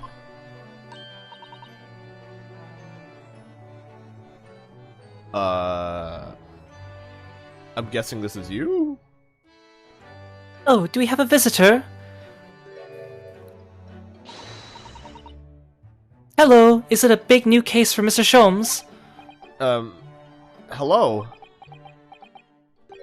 Wait. Aren't you... Oh, how rude of me. I'll go and make some tea at once. I'm sure it's the same girl. What's in it?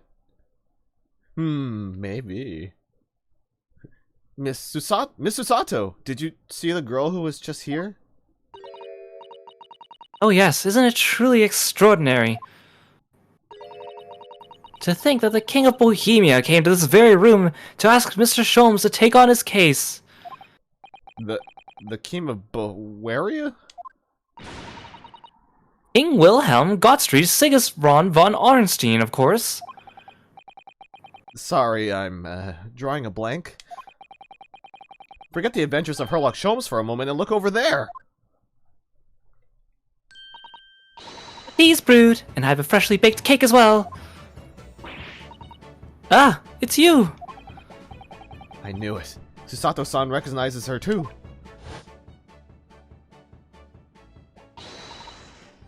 Ah, there you are. And taking that with you as well. I was looking forward to the trial run of my experimental smoke grenade launcher. Oh, good day to you. I'm, well, the inventor, I suppose, of that machine. Oh, she has like little... There's like little things on her backpack. Yeah, it's a little Herlock and a little Iris, but they're like bunnies. Aw. Oh, I thought the little Iris was like... I thought it was like drift. Like the two little things were like the eye. It's the girl who turned up at the end of Mr. McGilda's trial in the defendant's antechamber. I've never met a lawyer from the Far East before. Poor you, having to get straight to work when you've only just arrived in London. Oh, yes, it was challenging. Well, try this tea. It's my special blend, you know. Oh, thank you. Is tea supposed to look that color? Oh my, what a fragrant yet mellow flavor. Hooray! It's a winner! I tried blending different leaves designed to alleviate fatigue, you see? You must be exhausted after your long voyage here, and you have another ticklish trial tomorrow. Oh, and you're to defend a Japanese man. I do wish you lots and lots of luck. Did Mr. Sholmes tell you about us by any chance? Oh, you know Hurley, do you? Hurley? Mr. Sholmes to you is Shirley?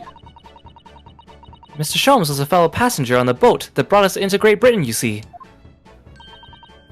Was he really? Well, I had no idea.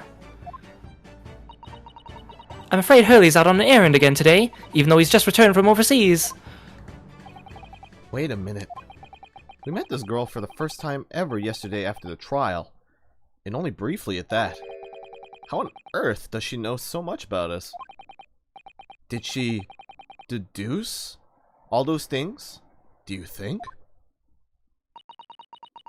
And perhaps more to the point, why is she here in Mr. Sholmes' suite? Oh, silly me! I haven't introduced myself, have I?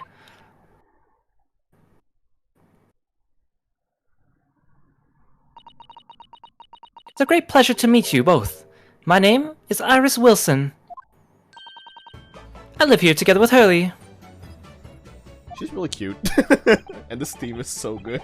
She's so cute. Ah, Iris, is it? What a lovely name. What? What's the matter?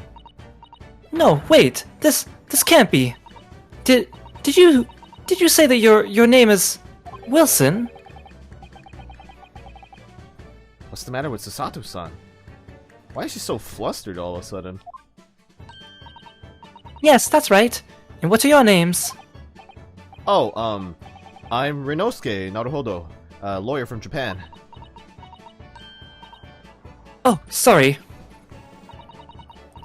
I'm Mr. Naruhodo's judicial assistant, Susato Mikotoba. It's wonderful to meet you. Lovely! Susie and Runo. Got it! Susie? And Runo?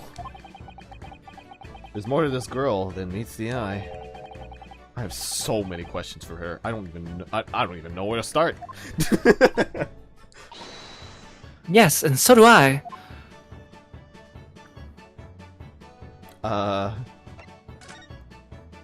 So Iris, it was you that we ran into yesterday, wasn't it? At the Old Bailey? Yes, that's right. You were ever so helpful. Thank you so much. Oh no, not at all. I'm so sorry we couldn't have been more welcoming. Though at the time, we did have a rather large gun pointed at us. Oh, there it is. Like this? Ah, thinking back now, you left with Miss Lestrade in tow, didn't you? Oh yes, that awkward witness, Gina Lestrade. Oh, Ginny. Yes, she's a professional pickpocket. So we found out. It was very naughty of her to pinch my invention like that. Are you referring to that trial-disrupting gun-light contraption? Exactly, so I followed her, you see, to get it back. Perhaps I should think about fitting a self-destruct mechanism in my inventions. Oh no, Iris, that'll make you into an actual supervillain. Like, if you add a self-destruct button to like any machine, you were just automatically a villain. This girl is dangerous. Anyway, I brought Ginny back here after all that, so she could apologize to my trusty technician. Sorry? Your technician? Hurley, of course, silly. Hurley? Yes, Herlock. Herlock Sholmes. We live here together. I had no idea the great detective had such an interesting young daughter. Daughter? Not likely. What? I wouldn't call Hurley if he was my father, would I? Well then, what is your relationship with Mr. Sholmes? Well, I expect you found out that lodgings of any kind in London are very expensive. So the solution is to share the cost with a partner, a roommate. Your roommates? And so they And were they were roommates.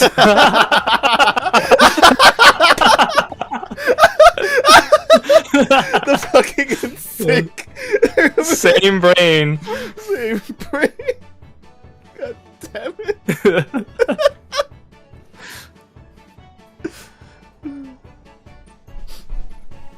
I hope you don't mind me asking, Iris, but how old are you? 10 at last this year. Oh, well, what of your mother and father? Oh no, they're not around. Oh, I see. I wonder what the story is there.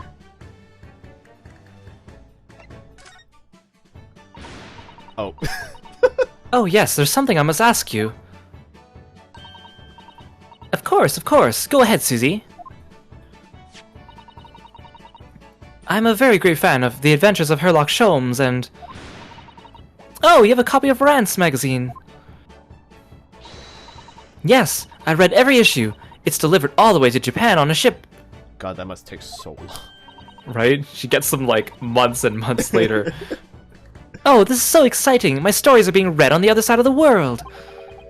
My stories? That's right. Hurley is always solving such amazing cases, you see, and he tells me all about them. They really are quite fascinating. Thanks for the hydrate, Autodor. We need a lot of water. Yes. It would be a shame if I was the only one who ever heard them, don't you think? Goodness. Last night, he was telling me all about a new case he just solved on a steamship traveling from a faraway land. So I was just in the middle of typing up the manuscript for the next issue before you came. So you are the author? Yes, I'll let you in on a little secret if you like. I'm going to call it the latest adventure, The Speckled Band. The Speckled Band? That's certainly very familiar. Of course, I always change one or two details in the stories, here and there. This time, I had the idea of making a venomous snake be the cause of all the trouble. Oh, that was Mr. Shulm's first thought as well, actually. Yes, and of course, I know that a snake might not be a credible fit for the facts of the case exactly, but... it's a story! Some poetic license is justified to make it more thrilling, I think, don't you? Heaven spare us from the eccentricities of precocious children.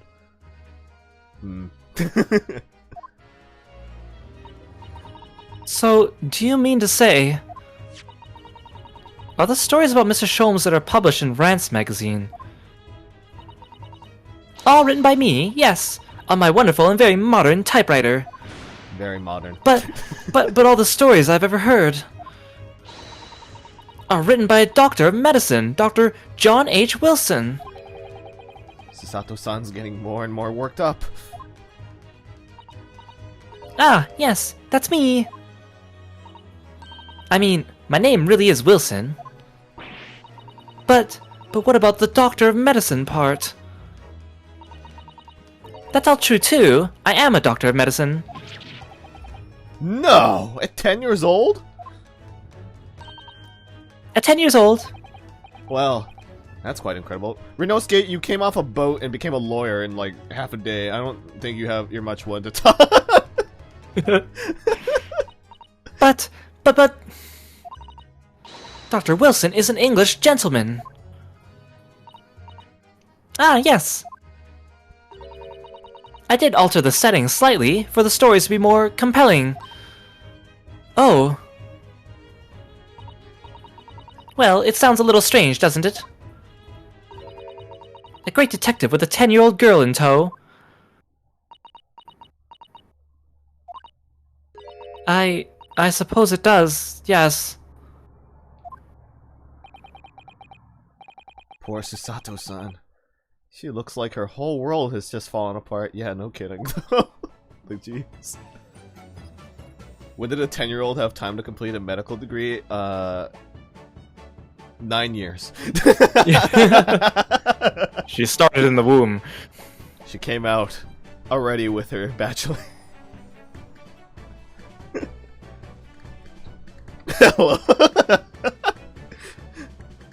Yeah, that was her first word coming out, you know, and then she was like, hello, and they're like, I give you this degree of bachelor's and whatever, medical, now go to grad school. Dude, I get this bachelor medical, whatever. We don't know what degrees are in this time period. Med school back in those days was like leeches. Yeah. I invented a gun that launches leeches at you. Oh god, they're in my ears! About before. Yes. What's on your mind, Runo? Do tell me. How did you know that I was a lawyer and we just arrived in London, I mean? Yes. Oh, and that we had a difficult trial tomorrow. How did you know all of that? Oh, that's what you mean. Please, tell us how you did it. Explain every detail. Of course, I'd be delighted, although there's really no mystery. Now, let's begin. Are you gonna do the deduction thing too? Iris Wilson is proud to present her logic and reasoning spectacular. Oh my god. She. Oh my god. First of all, I knew already you were a lawyer, Runo. After all, I met you yesterday at the Old Bailey in the defendant's antechamber. But you also said that we'd only just arrived in London. How did you know that? I observed a passport and a travel ticket protruding from your breast pocket. We just had that in our pocket the entire time. For the last day. Oh. So I was reasonably confident you must have only just arrived in this country. And on top of that, you accepted a case against that particular prosecutor, telling me you were unaware of London's court affairs. The Reaper of the Bailey. I walked right into that one, didn't I? Then I noticed a red ink stamp on the back of Susie's hand. You were given that when you visited the local prison to meet with a suspect, weren't you, earlier today? Ah. They use those stamps to keep a close eye on comings and goings, you see. I didn't realize. And a red stamp is only used for people visiting foreign inmates. So, that told me that even though you had only yesterday concluded the trial of Magnus McGilded, the two of you had already had cause to visit a foreign inmate at a local prison. However, neither of you was wearing a particularly sad expression on your face. So I concluded that the prisoner was unlikely to be a friend or a relative. That led me to believe you must have accepted a new case. I see. But how could you have known that the trial is tomorrow? Well, having barely been home a few hours yesterday, Hurley solved yet another case. It obviously amused him. He told me he'd caught a Japanese man who was bawling and trembling. A Japanese man? Well, clearly that must have been... Mr. Nuts? Oh, wait. Oh, Mr. Natsume. Now, Runo has a fancy Japanese sword. And I think your outfit is called a kimono, isn't it, Susie? Well, anyway, it was clear to me that you both come from Japan yourselves. So I put two and two together and decided you must be defending the Japanese man Hurley caught. And there was only one conclusion those facts could lead me to.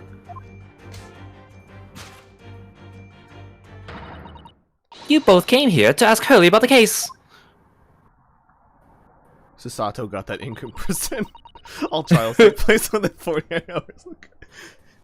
Yeah. There's a note on the mantelpiece that says the man's trial will be tomorrow. Hurley's always stabbing his notes with a knife, you know. He is silly. Oh, so that is significant. And that's all there was to it, really. Thank you for listening. I'm Iris Wilson, and that was one of my great deductions.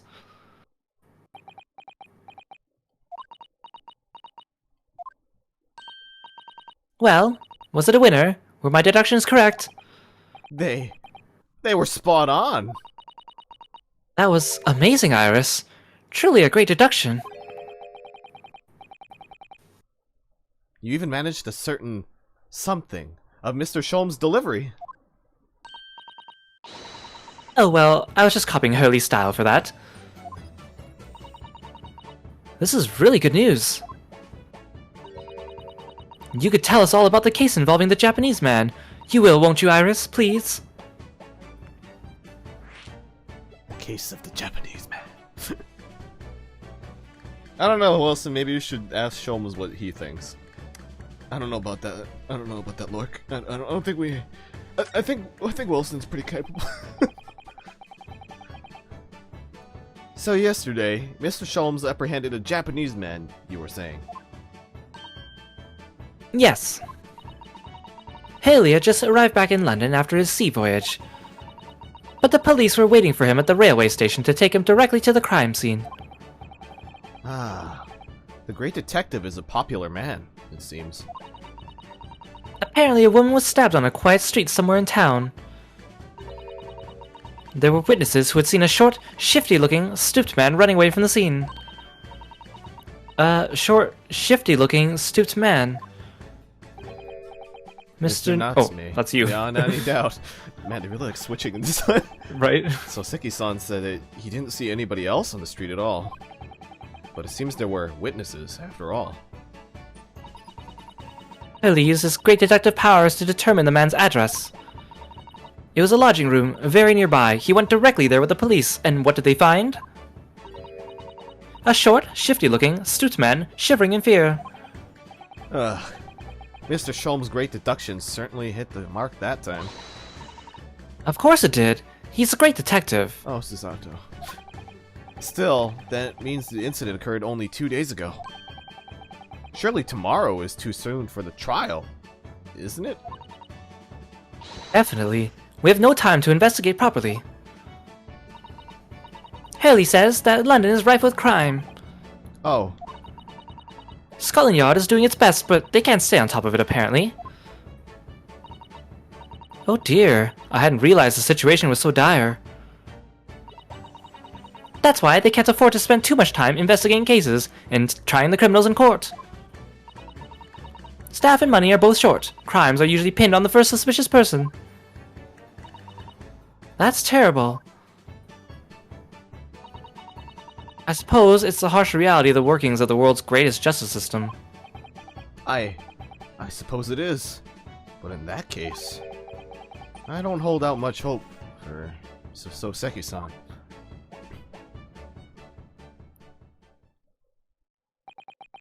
Thank you for answering so many of our questions, Iris.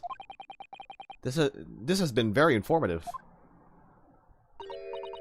Oh, you're most welcome. I've had so much fun.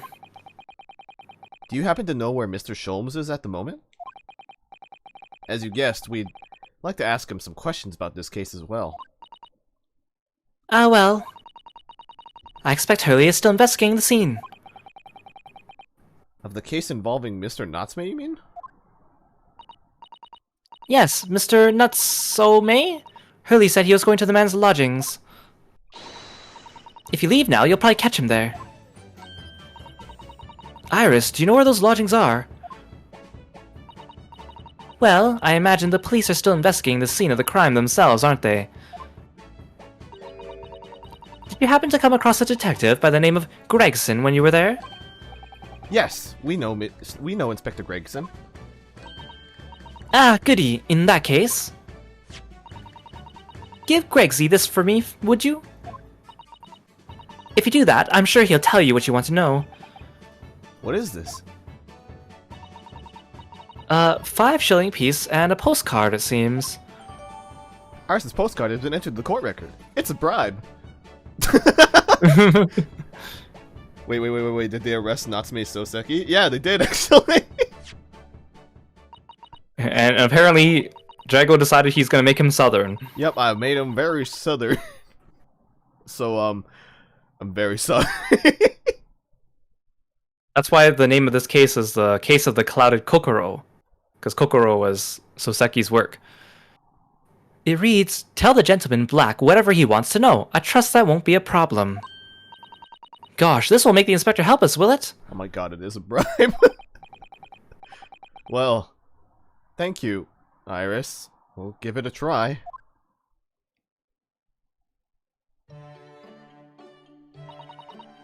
Good luck then. I'm going to return to writing my manuscript, The Speckled Band. And I'll be making more special blends of tea. So come back again soon. We'll be delighted. Thank you so much, Iris. Can you let us live with you for like a day or something? Like, please. I think we don't have anywhere to go. Well, Mr. Naruhodo, it's back to the scene of the crime. So, somewhat dubious that they would exert any influence over the men of Scotland Yard at all. We headed back to the scene with Iris's curious note and one of the world's heaviest silver coins in hand. Oh, it's pure silver too. Oh dear. It's a bribe, so you get thrown in jail with Seki. You'll get a full day to investigate, I bet. Well, to be continued already. I think it's 2-part investigation, 2-part court. Okay, you wanna keep going through the investigation, Mr. Kiro? I'm good if you are. Hell yeah, let's go. We're gonna complete this investigation today. No bricks, only investigate. Alright, we're back at Briar Road. It looks as though the police are still here, carrying on with their investigation. Perfect. So let's find Inspector Gregson as quickly as possible. Yes. And let's see if he'll take a break from his chips to look at that silver tip Iris gave us for him. The word you're looking for, Renosuke, is bribe.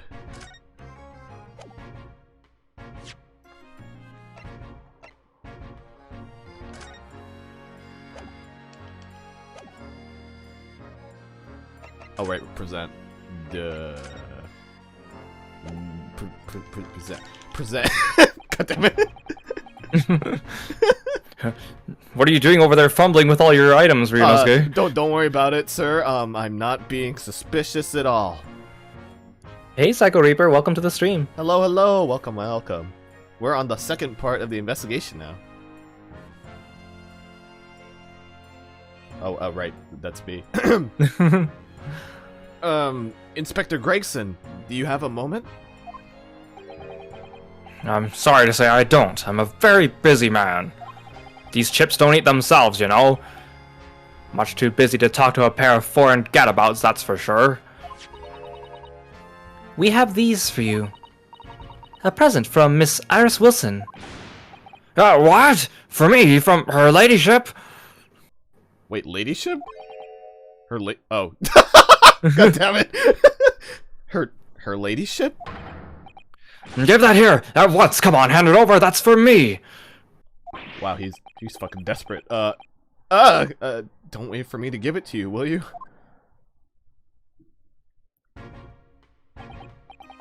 What was that coin exactly? It's a silver crown, obviously, but it's a lot more than that.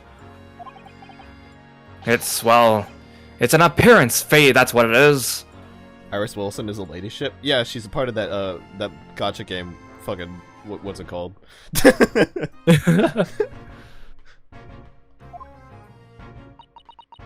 An appearance fee? Oh, I see. You mean... That's right. That For the adventures of Herlock Sholmes. Her ladyship always offers me a little financial reward for featuring me every time. In fact, I think she gets a lot of people she says a lot of people roll for her or something. I don't know what that's about, but Yes, of course. I know all about your exploits, Inspector. I read them avidly. Of course, her using my name without my say-so does make me the butt of a lot of unpleasant jokes, but still. I am sorry, Inspector. That must be difficult for you. Never you mind that. So, what do you want to know then, eh? Sorry?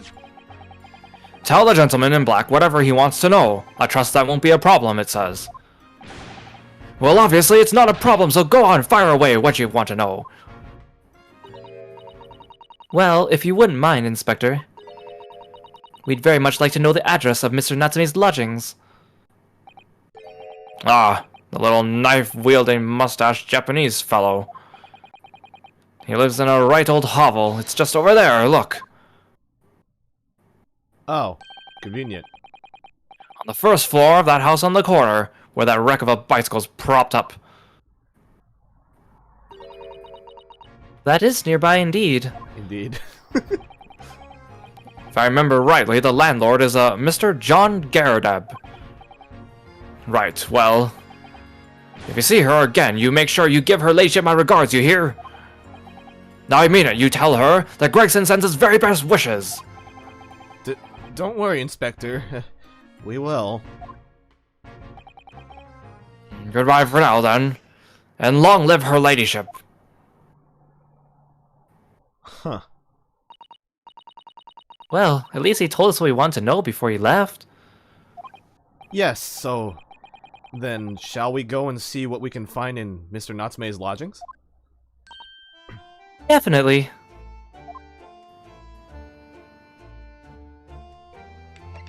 Alright, shall we go in? A new location has been added. Beep beep. Thanks, Psycho Reaper. I'm glad you're enjoying it. Yeah, Kara's doing a great job. Bringing a And hard, Drago. doing a great job as a hard detective. Gotta eat Fish and chips. Oh my. May I help you? May I help you?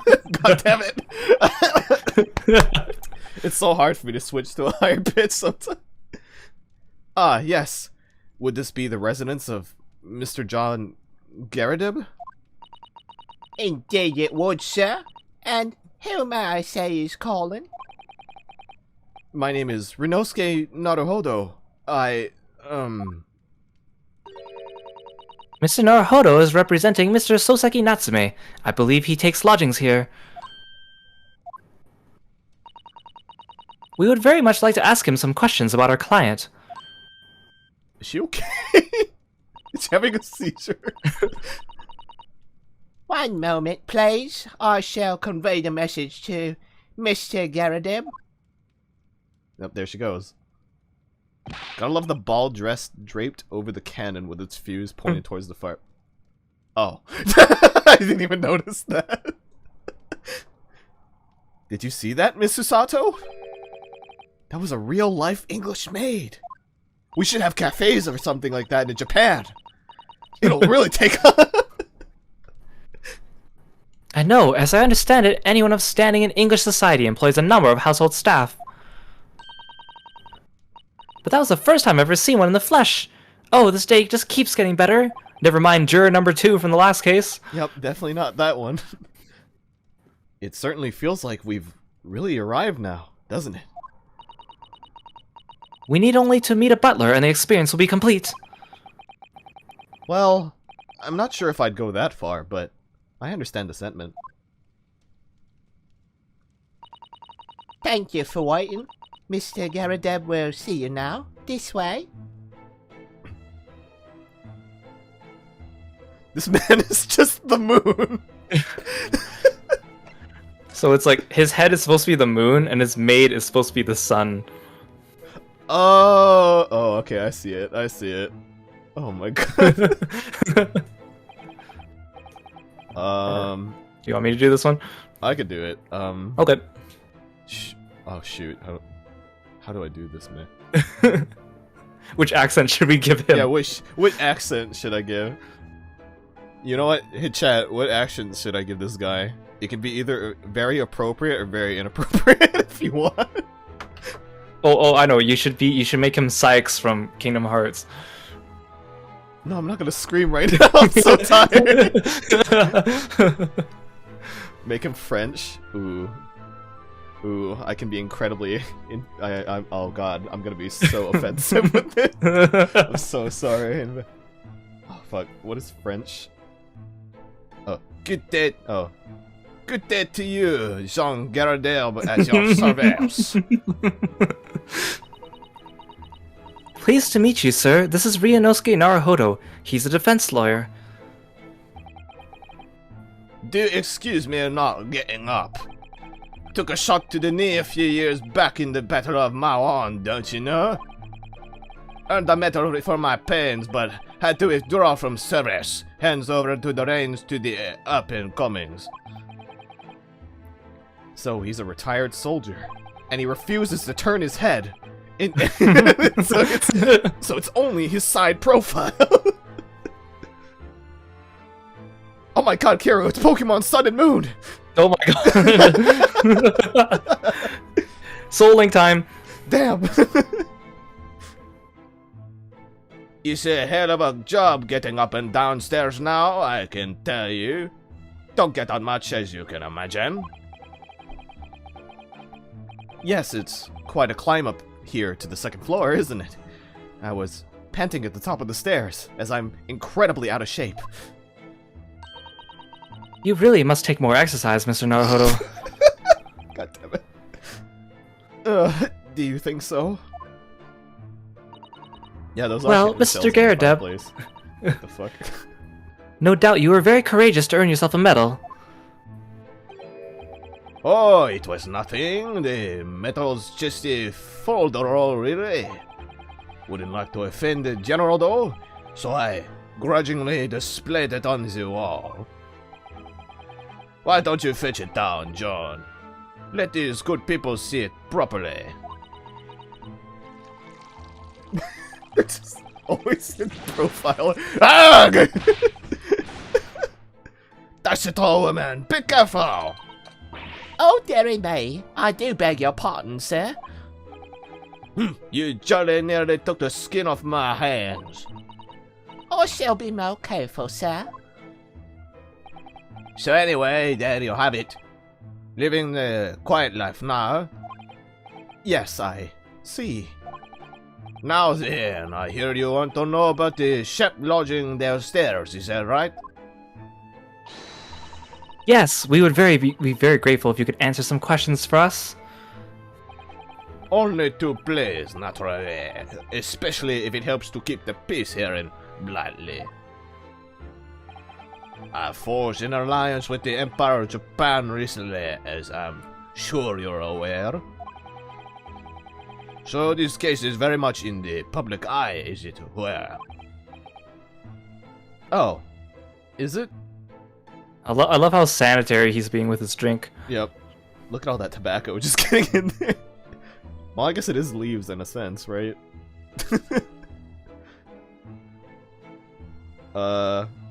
If I want to go more French, just make it all the H's at the beginnings of words silent.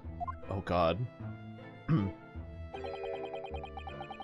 Even add some famous detective poking around, you know? In this whole house. Would you believe? Yes, Mr. Sherlock Sholmes! Could have been. Didn't catch the chap's name. Not really my cup of tea. All that detective business. Oh, but you have a copy of Rats magazine here, so... Eh? No, Anyway, the chap's investigating the foreigner's room as we speak. So he's in Soseki-san's room. It's a barely nuisance, is what it is. The whole neighborhood twitching its curtains now. I don't like all this fuss. It's jolly unsettling.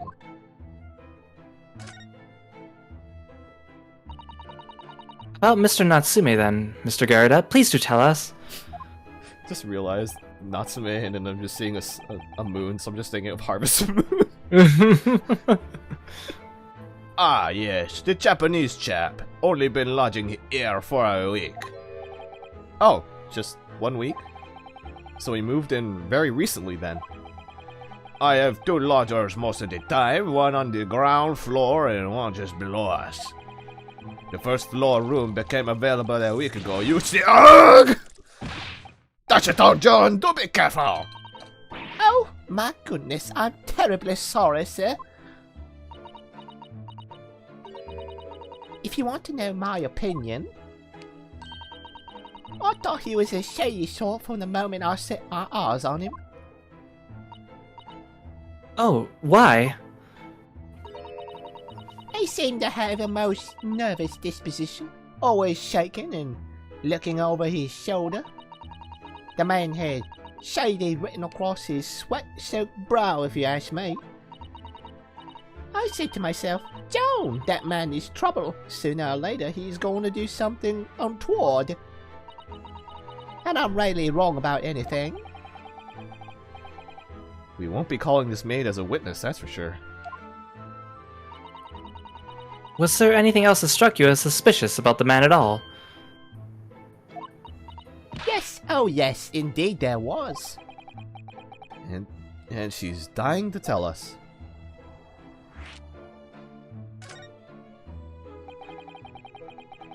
Had you noticed anything else at all about your lodger, Mr. Natsume? Oh my word, yes, the man was shadier than an orchard. Could you elaborate? Well, take the man's room. Absolutely stuffed full of books it is, more than anyone else could ever read. And he never so much as passes the time of day with another living soul. I haven't seen a single visitor at all. He just trots off to that old bookshop every single day, and comes back at 5 to light the gas fire. And the funny little man is up long past the time everyone else in the house has gone to bed too. Oh, I see. The gentleman on the ground floor goes to bed at around 9 each night. But I've never known that Japanese fellow to retire any earlier than 2 in the morning. Ah.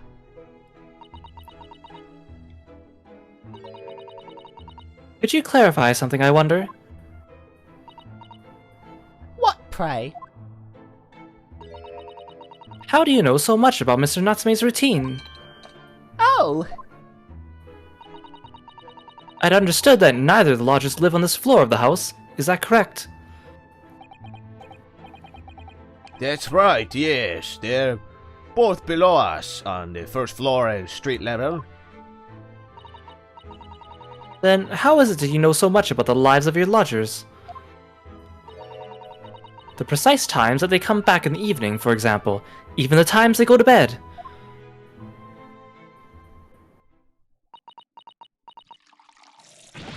Yag! Good grief, Joan. Be more careful, woman. oh my goodness, sir. I'm terribly sorry, sir. Something doesn't add up here.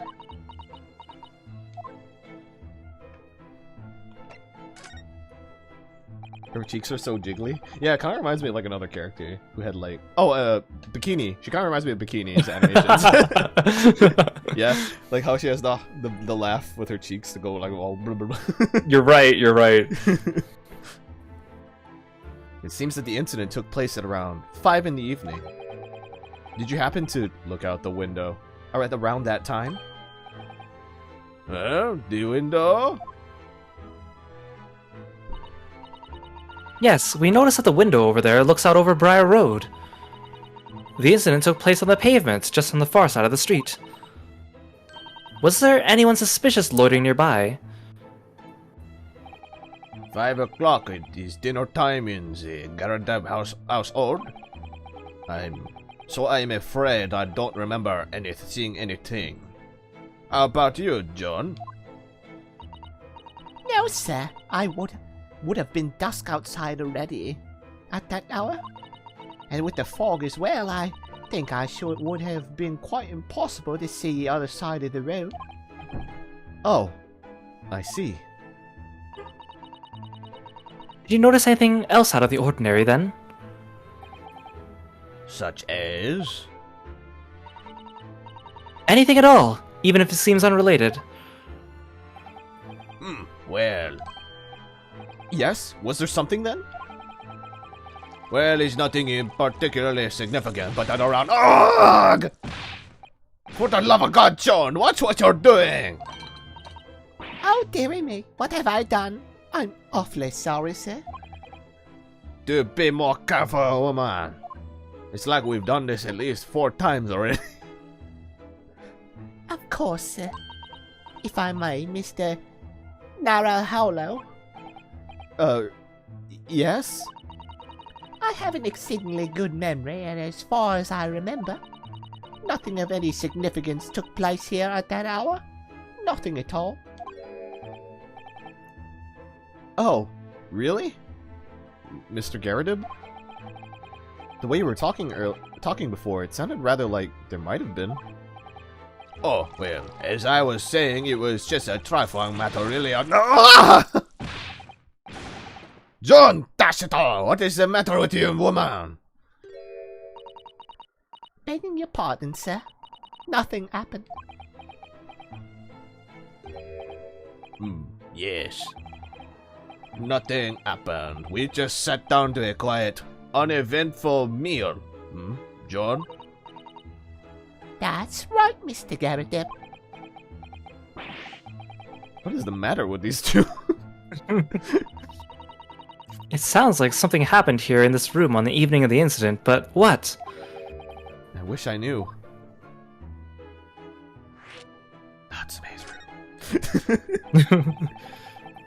Could you tell us which floor Mr. Natsume's room is on? Why, certainly, just below us on the first floor. And Mr. Sholmes is investigating there even as we speak. Yes? Told me not his name and asked him to look into the matter, so I gave him the key. Mr. Natsume has engaged Mr. Sholmes' services. That's a blatant lie. Would it be alright if we also had a look around? In Mr. Natsume's room, I mean? Don't see why not. It's just down one flight of stairs. Who knows if we'll find anything that can help us with the case. We have to try. We need all the clues we can lay our hands on, shall we? Yes, and while we're there, we can speak with Mr. Sholmes again. Perhaps he'll be able to tell us more. What if he's gonna be hanging on a door hook again?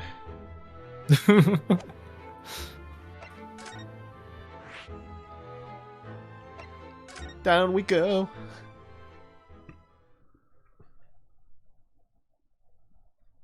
Kitty. Oh, 2 kitties. What? Just look at this place. And smell it. It's so musty in here. Oh, that window is bricked up. I suppose it's the mountains of old books that are responsible for that. Also, there's no airflow in here. I think we might die. I don't think I've ever seen so many books in all my life. No, me neither. It's so dark in here, too.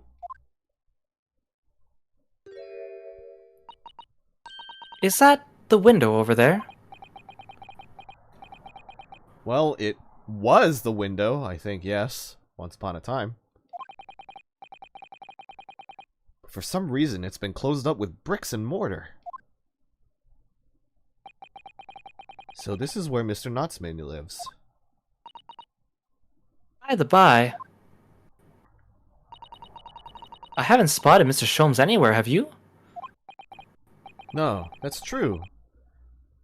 But according to what Mr. Garadeb told us, the great detective should be around here somewhere investigating. It's not a pet, it's a warning. Oh no. Canary Tabby. So, another one of Natsume's famous books is called I Am a Cat. It's like a parody novel. It's a parody novel? Of what? Yeah, about like, it's like a commentary on society at the time. Oh. So there seems to be a lot of cat symbolism around him.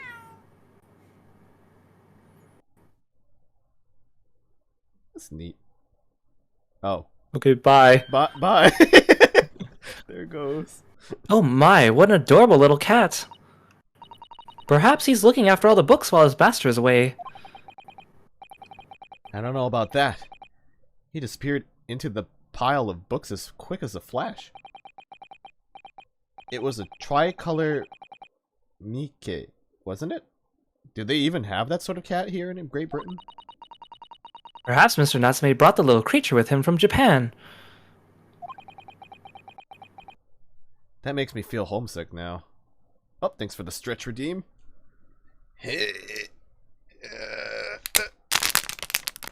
Yeah. Perfect. Oh, sorry. That made me feel homesick now. Already? We've only been in the country for 2 days. And on the boat for 40. Yeah. Holy. That desk seems to be wedged into a crevice between the mountains of books on either side. I suppose Mr. Natsume would sit there and read while stroking his cat. But surrounded on all sides by these towering old tomes, surely he dreamt of books every night as well. Yes, he must have done, mustn't he? Oh, what's this? It's a receipt from a second-hand bookshop. Your books.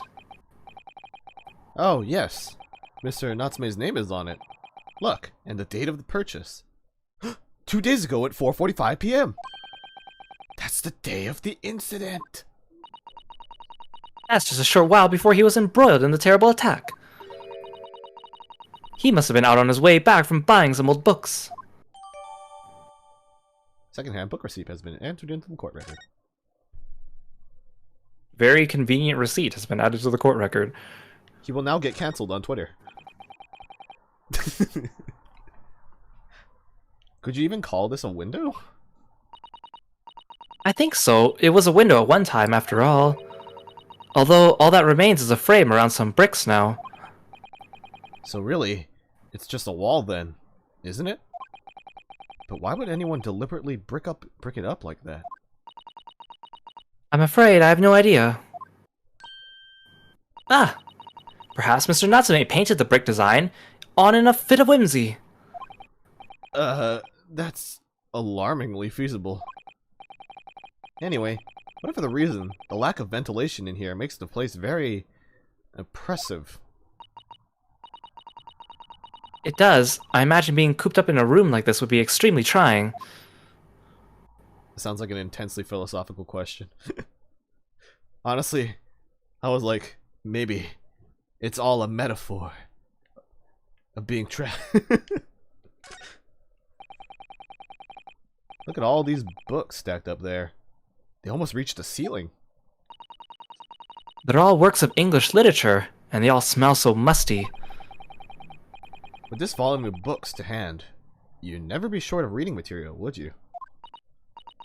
No, what a dreamy idea. A bad dream, maybe. For me, at least. I hate studying. Clearly, that is my character. Mind you, I don't imagine the book that's at the bottom of the pile now will ever be read again. Ah, so reading, it is an experience that comes but once in a lifetime, just as tea ceremony teaches us. I certainly didn't expect the conversation to turn down the path of tea ceremony philosophy.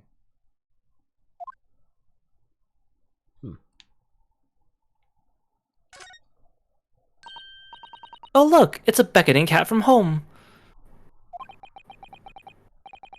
It's a bit big and bulky, isn't it? Surely Mr. Natsume didn't bring that Maneki Neko all the way down from Japan with him. I hardly think you're in a position to comment, Mr. Naruhodo. Are you forgetting the enormous Daruma doll that you brought in your luggage? Well, it can be dangerous traveling abroad. I wanted a lucky charm. Well, I imagine Mr. Natsume wanted the same, and this cat is sure to beckon good luck to him. It's not doing a very good job so far, is it? You mustn't say such things. I didn't say a word! Why are my eyes such a giveaway? Okay. No, whoa, no, not that. Whoop. Tissues! I mean, paper. Yes. Look at all these balls of paper on the floor. There are notes scrawled all over them. In English. It looks like the waste paper basket is so full, they've just fallen out. I think Mr. Natsume must have been deeply immersed in his research, don't you? Or deeply averse to tidying up his mess. I wouldn't like to speculate which is closer to the truth.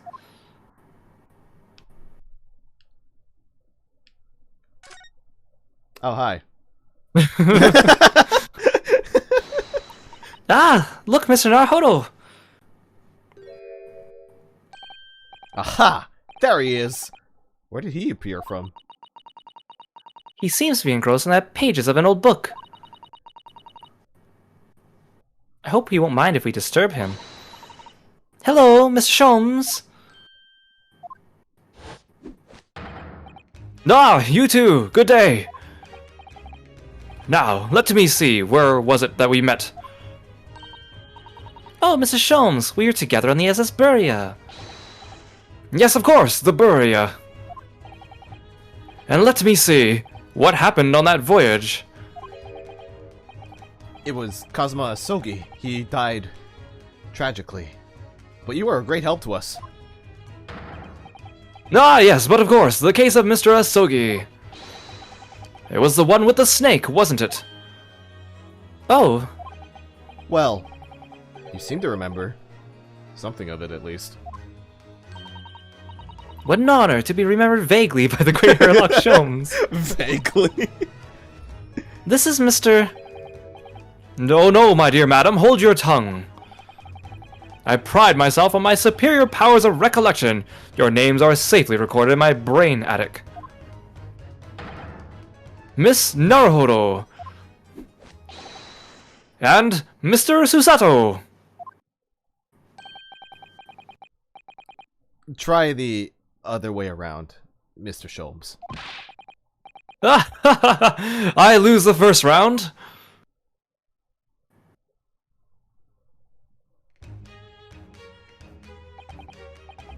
In truth, I had hoped to invite you both to my Baker Street suite the day we arrived in London. But some Scotland Yarders ambushed me at the railway station and whisked me away to a crime scene. It was an entirely trivial case, of course. I solved the matter in no more than 30 minutes. So they apprehended Soseki-san in that short of an amount of time? I'm afraid the pursuance of a new case has dulled my recollection of my past involvements a little. A little? It is a mistake to think that one's brain attic has elastic walls and can distend to any extent. I do my best to forget useless facts, lest they should elbow out the useful ones. Yes, those are my own words of inimitable wisdom, you know, from a venture entitled A Study in Scarlet. Please, there's no need to quote yourself. I don't always remember my pearls of wisdom, but fortunately my associate pens them beautifully. He means Iris, I suppose. Mr. Sholmes, we have some extremely important questions to ask you about the trivial case you just mentioned. Goodness, what an earnest expression. My dear madam, I should be only too pleased, and this murky room is an apt place to discuss the murky case. Alright, sounds like it's a good time to talk to you here now. We know this to be the lodgings of a Japanese foreign student by the name of Soseki Natsume. It seems that you assisted in his arrest, Mr. Sholmes, for the stabbing of a young woman outside here on Briar Road. Natsume.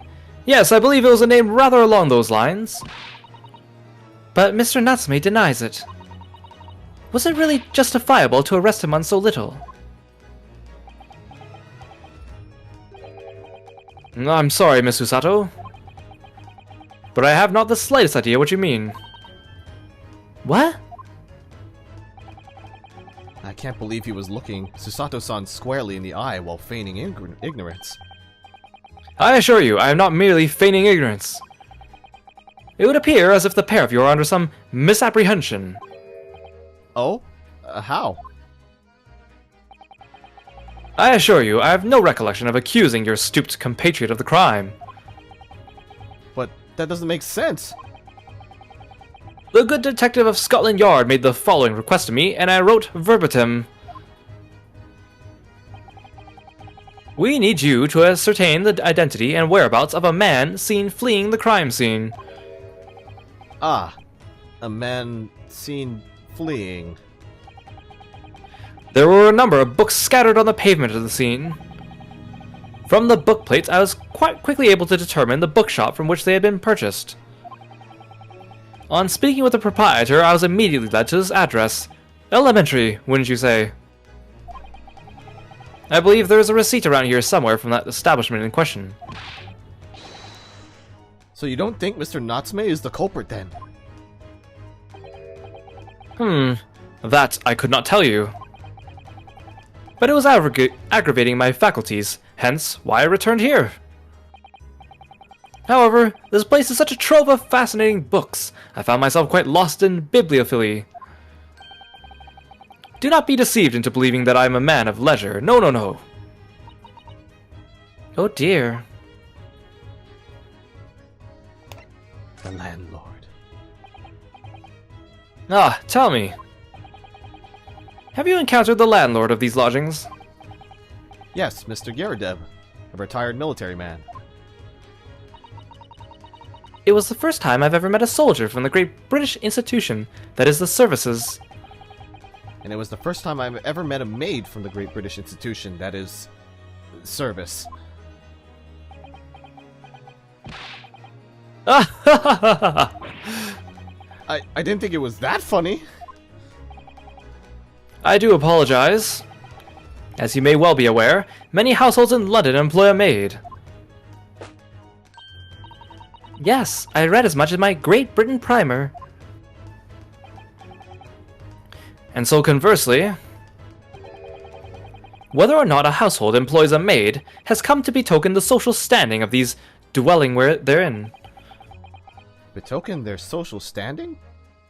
Sorry? Put simply, my dear fellow, those who employ at least a single maid are considered middle class. Those who do not are beneath that. In the upper echelons of society, of course, households employ enough staff to constitute a large family. Goodness, how extraordinary. As you can appreciate, for those on the precarious boundary between middle and lower classes, being able to afford just one maid is of the first importance. I had no idea. It is for precisely that reason that I find great stimulation in the situation upstairs. Specifically in the retired army veteran, Mr. John URAunitB. Oh? Affable as he is, the fellow is hiding something. Whether or not it imposes on the circumstances of this case, I am as yet unable to ascertain. I'm thoroughly lost on what he means to say.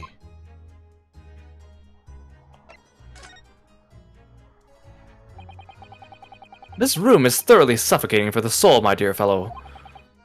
I assure you, any man whose lot is to dwell in a place such as this will stab somebody sooner or later. Mr. Natsume has stabbed no one. Ah, but sooner or later, as I said. I don't believe that's the issue here. Question number 1 on your tax return. How many maids do you own? Are you middle class, sir? Sir, do you have 2 maids? Sir, do you have none? None? Hello? Sir. My wife count. Does my wife count? God damn it. About this dark little room, Mr. Sholmes. Why is there no longer a window? Do you have any idea? No window? Well, I mean, I can clearly see that there is a window of sorts. But it's been completely blocked with bricks. Ah, I see. The answer to that question is quite simple. Window tax. Window tax? What is that? Is it because I didn't file that he didn't file that he had a maid on his tax return, sir? Surely, not a tax on windows. Precisely that. Oh my goodness. Until relatively recently, a tax was levied on households in this country by the number of their windows. Those of lesser means, having inherited a sizable and costly family home perhaps, rapidly closed windows up. While the rich opened windows here, there, and everywhere, in an effort to curry favor with those in power by furnishing them with large sums of money. How awful and unjust, forcing people to live in rooms devoid of light. Indeed, disease was rife as a result. So some 40 years ago, or thereabouts, the window tax was abolished. But its legacy remains, as you can see, in squalid lodgings such as these, for example. I suppose Mr. Natsume's stipend for living here in London isn't very generous, perhaps. It would appear so. I've done a little digging. And discovered that these lodgings were offered at an extraordinarily low price. What, 1 penny? Because the room is so awful, I should think. Apparently, Mr. Natsume only moved in here about 1 week ago. Yes, that's correct. However, I don't believe the low rent is explained by the shabby nature of the accommodation. Oh? Still, that is of little relevance here, a matter not worthy of further attention. Are you sure? I'm curious now. Is this window tax really a thing? Do you know, Kira? I think it was a thing. He's right. Wait, really? What the fuck? London, folks!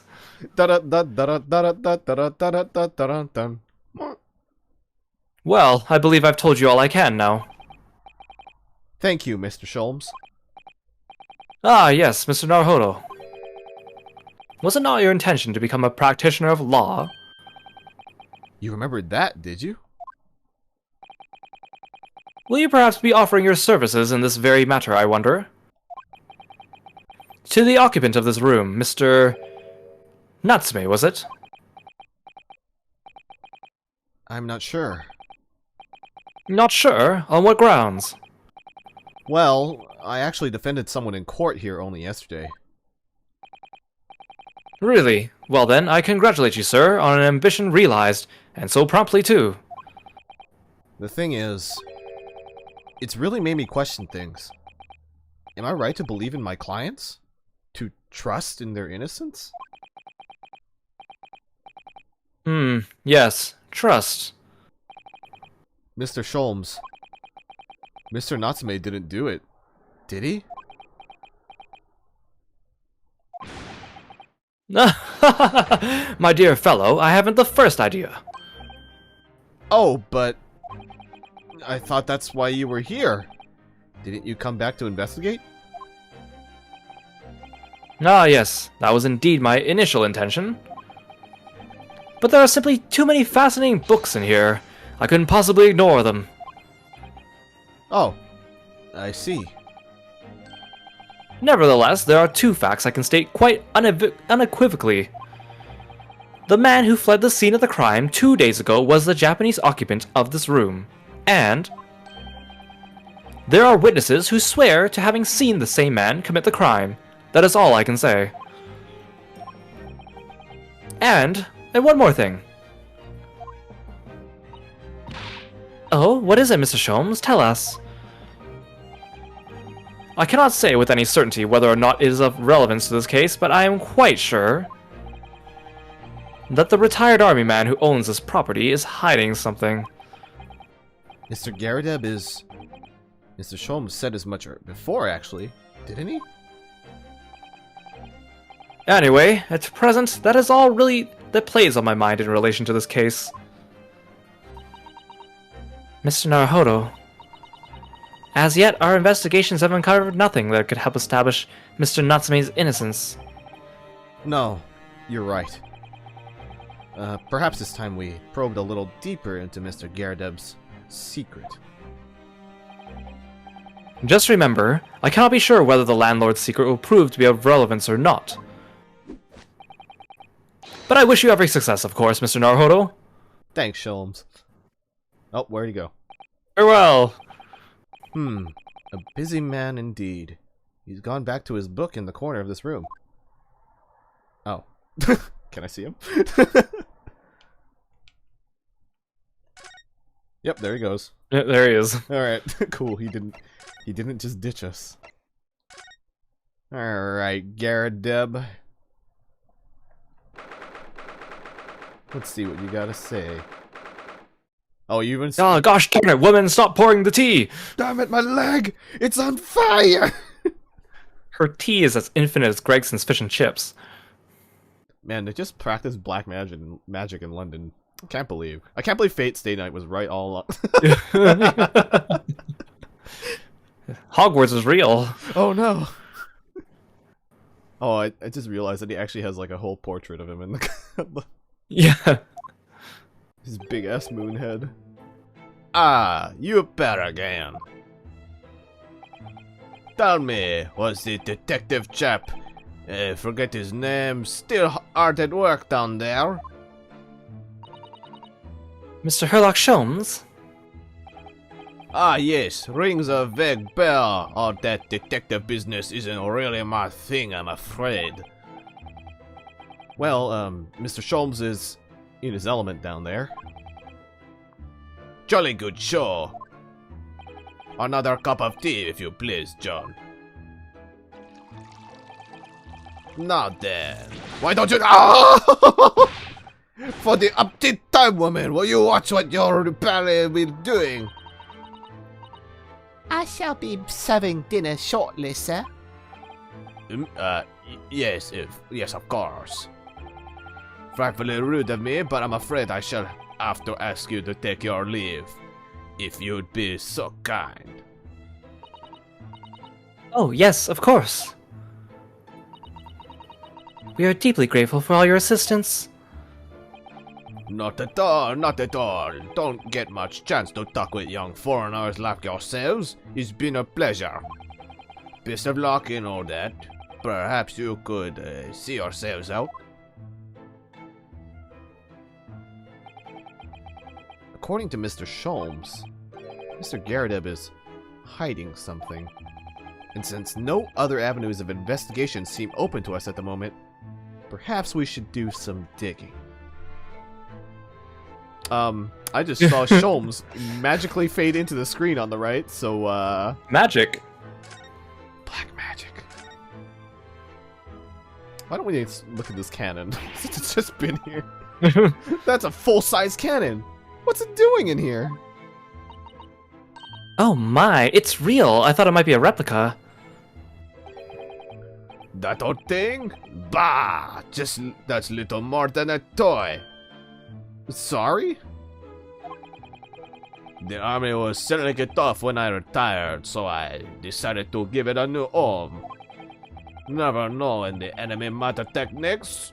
Jolly useful to have a cannon about the house. Really? Isn't it overkill? Be prepared, I always say. You never know what this twisted world is going to throw at you next, boy. Do you think there may be trouble brewing, Mr. Garrideb? Always is. Take John here. Never fails to have a clean apron in reserve. Tries them over the barrel, you see. They dry very well on the cannon there. John tells me, which rather proves my point, I feel. It's been reduced to a drying rack. No wonder the huge cannon looks like it's hanging its head in shame. Can never be too prepared. Just got a cannon as a nice drying rack. It's the most prepared you could ever be. That uniform looks fairly ancient, doesn't it? It's clearly been well looked after, though. That old thing? Bah! Not much better than rags, really. Oh? Wore that ceremonial garb at my retirement bash, you know. But I'm not one for dwelling on the past. Me? Would have gladly thrown it out, but you know how it is. Anyway, it doesn't hurt to have the odd piece of memorabilia lying around, does it? Oh, I see. Perhaps we should leave the past in the past. I know, I'll use my frying cannon as a drying cannon. Damn it. That portrait of Mr. Garrideb is glaring at me, I swear. Have you noticed that all the little frames contain photographic prints of Mr. Garrideb as well? Yes, and there seems to be a statue of a lion on the mantelpiece as well. Ah, yes, seem to come back from the local pawnbroker with that little trinket.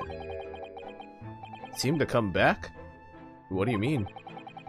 The chap who runs the place is a ballet wizard. Went in to sell him something and he came out with that thing. In point of fact, now I think about it, I rather often find myself leaving the place with something I don't need.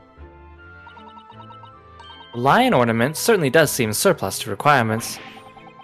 Susato-san doesn't pull her punches. Or her throws, for that matter. We really just insulted this man's day. Self-control.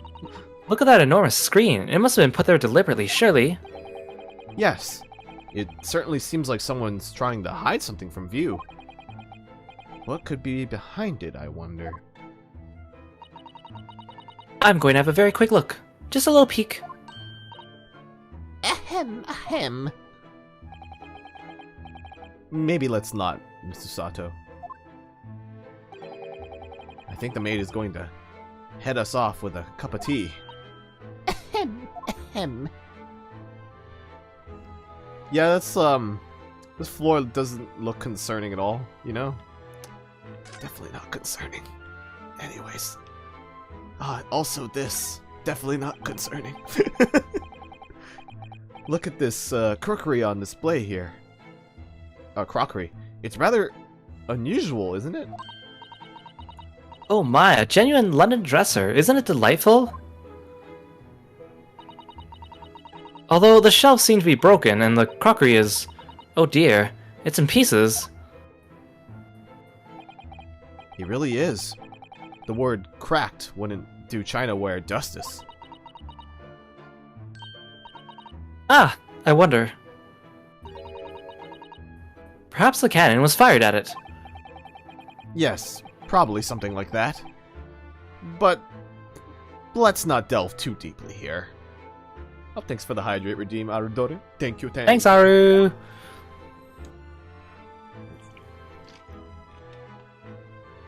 Ah, water. Well, I guess we should address the Sholmes in the room. Ah, what's he doing over there? Mr. Sholmes?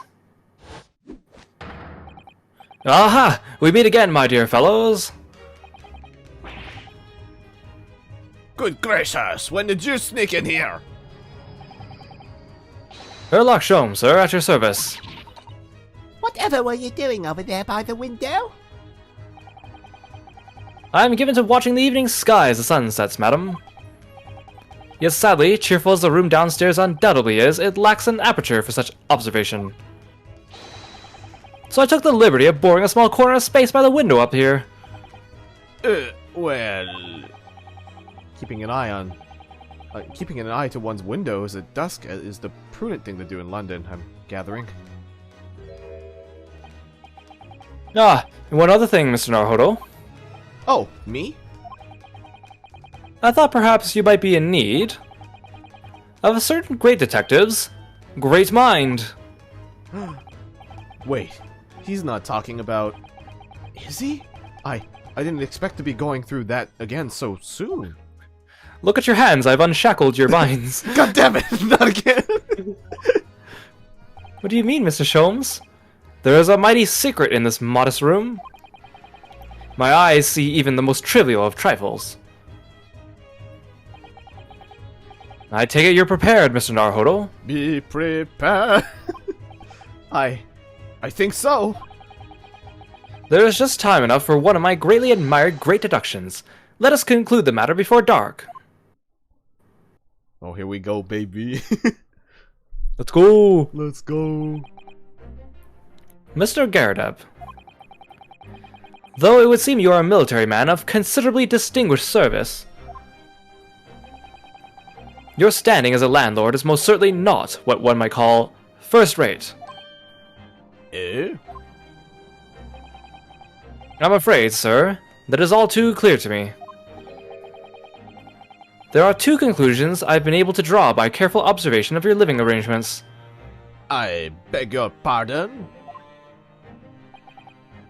The first is that even as we speak, you are concealing the presence of a ferocious beast in your care. Eh? And the second is that as a result of the beast's violent rampage, you have lost something very dear to you. Mr. Naruhodo, look! The old man's broken out into a cold sweat. Unbelievably, it seems Mr. Sholmes' conclusions are both spot on. Oh, how could you possibly... How could I possibly know, you mean to inquire? The answer couldn't be simpler, sir. For in the dense jungle of logic and reasoning, I am the king of beasts. Duh. I know only too well that wild beasts are not easily tamed.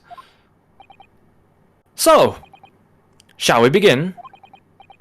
Once again, Herlock Sholmes is proud to present his logic and reasoning spectacular. Off we go. The game is afoot. Last time, nature of the beast. Conclusion. Oh, he didn't say it yet, right? It certainly shouldn't take a great detective to see that a fearsome beast has been on the rampage of late within these four walls. Thus, we are faced with the question, what form might this beast take? Ah, for a man with a military breeding, your eyes are uncommonly candid. Your furtive glance, Mr. Gerda, leads us directly to the answer. The true nature of the beast that has run rampant in here is revealed by that lion statue. What the hell are you talking about now? Yes, though an army man, you appear unimposing at best. A fact that has fueled your admiration for the mighty lion, the king of beasts. What is this before, I ask you? In the end, your admiration became so great, in fact, that you had a living, breathing specimen shipped from India, which you tried to keep in this very house. What? Oh, he has a big slap mark on his face. Is that why he doesn't turn? God damn it. Yet living with such a wild beast proved more difficult than you had imagined. The chilling traces of a wild rampage are still very much in evidence. Well, Yet as we look around, the beast in question fails to present itself. Where could this angry creature have disappeared to? Madam? me? I pray you do not consider me unchivalrous, but it is plain to me with one glance in your direction. It is. Your dress pocket gives us a handsome clue as to the beast's current whereabouts.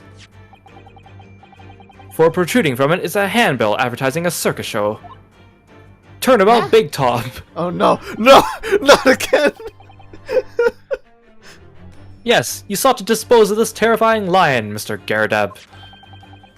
At Batty's Circus. A traveling show currently sojourning in a nearby park. I have observed the tents. You sold the savage lion, sir, to the circus troupe. I most certainly did not. I believe I've made my point. The fearsome beast which ran amok in this room was an Indian lion. And a simple visit to the circus now will reveal the lion prancing jubilantly through a ring of fire. Nature of the beast. A rampaging, Asiatic lion. Okay, the aftermath. Now, Mr. Garadab. It is plainly clear that you still have deep feelings for this formidable beast. Indeed, in that blithe pose, the distress this loss has caused you is veritably tangible. Your head weighs heavily on your shoulders, the pain you feel being revealed by that supporting arm. Amid fits of tears, you let your beloved beast go. The strain of losing something so dear to you is clearly visible in your visage. Nonsense, man. I simply... But what, we must ask ourselves, is the true cause of this pain?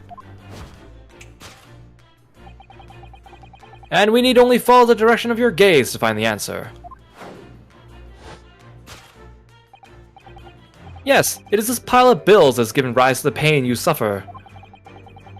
Every envelope contains another demand for payment. Oh, For cartloads of meat, potatoes, wheat, and tea.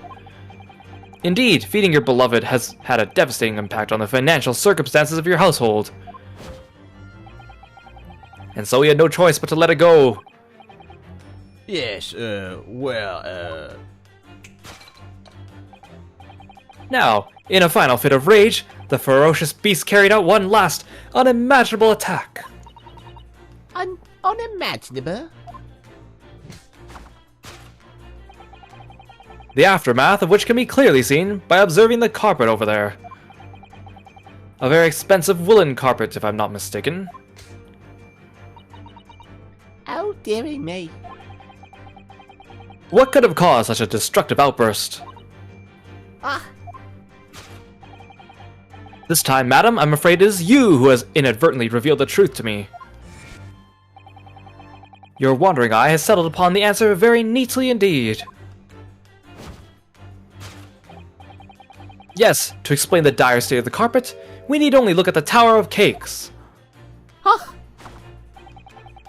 There is no creature more dangerous on this earth than a beast with an unsatiated appetite. Was it or was it not once said by a certain noblewoman, if they have no bread, let them eat cake?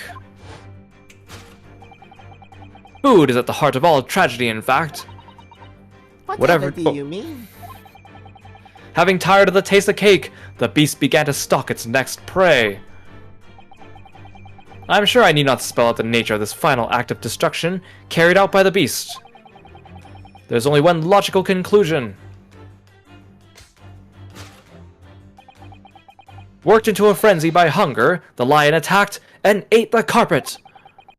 The teeth marks in the carpet are a perfect match with those of a lion I once saw in India. Aftermath carpet gnawed on by the starving lion? What? Thus concludes Herlock Sholmes' great deduction of this beastly puzzle.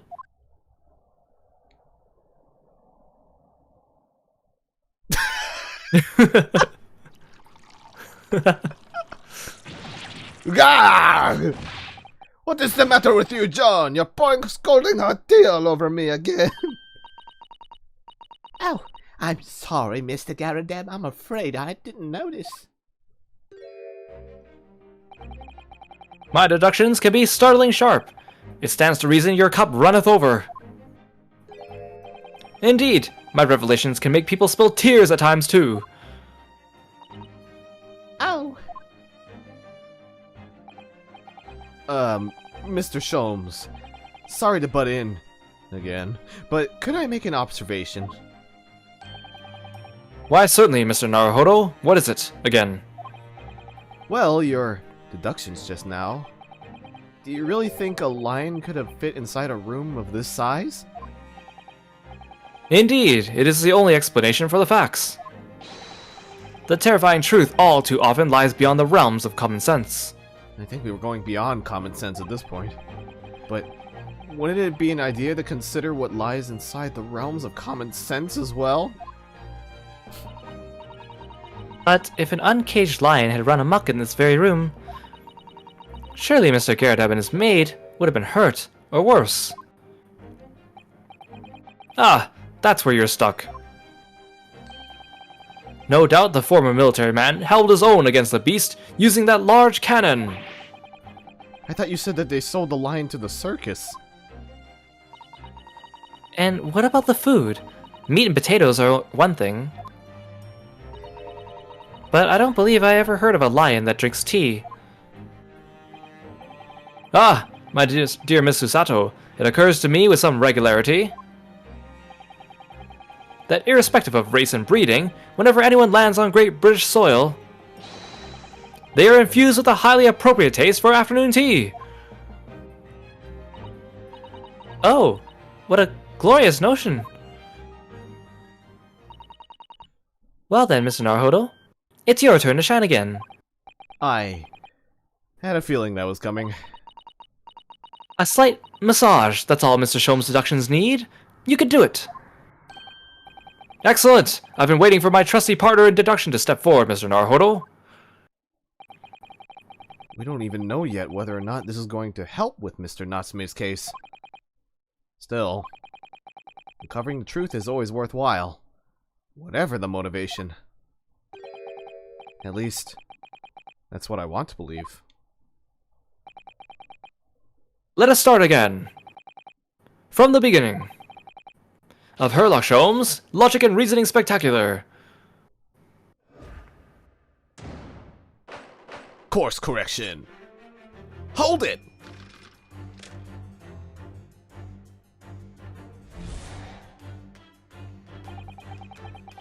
It certainly shouldn't take a great detective to see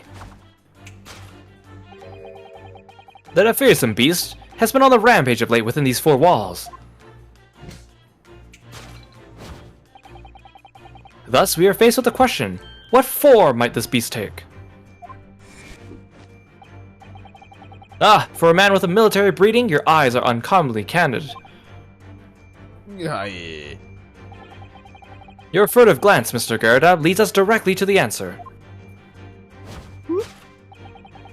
The true nature of the beast that has run rampant in here is revealed by that lion statue. Hold it! I really didn't see the lion thing coming. No, but if you observe Mr. Garridab's reaction, it rather seems as though some beast did run amok here in this room. Yes, something with a very fierce nature. But it couldn't have been a lion transported from India. So what was it then? We must follow Mr. Garridab's gaze. That will lead us to the true answer. Is it a dog? Eh. Eh.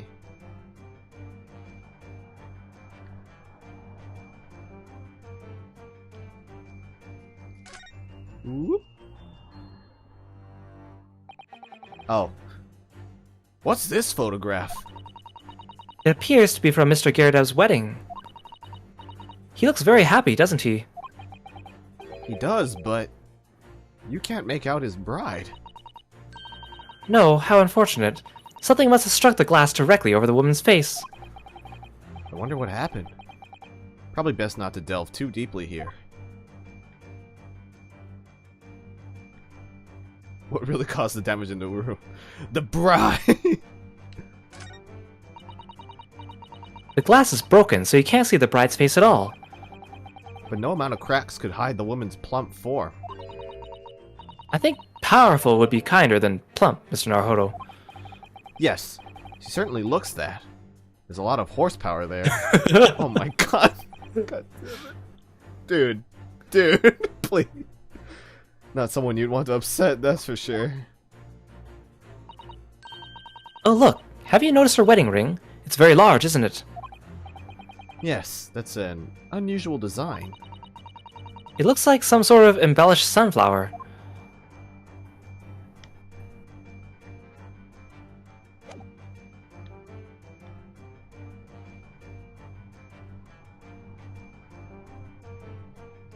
Oh, good to note that, though.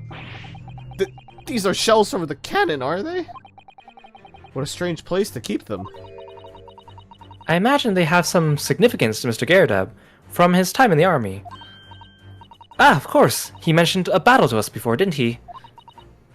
Do you remember? He said he'd been shot in the knee. Perhaps it was one of those that hit him. No, I think he's a Skyrim NPC at this point.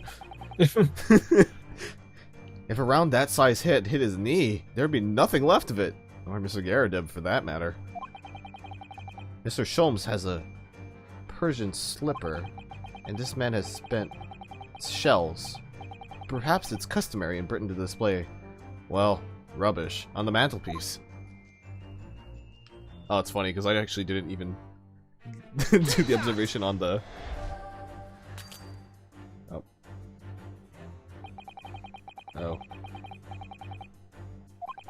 With their butt wouldn't milk accomplish the cannon, but war is good for nothing, it only brings destruction.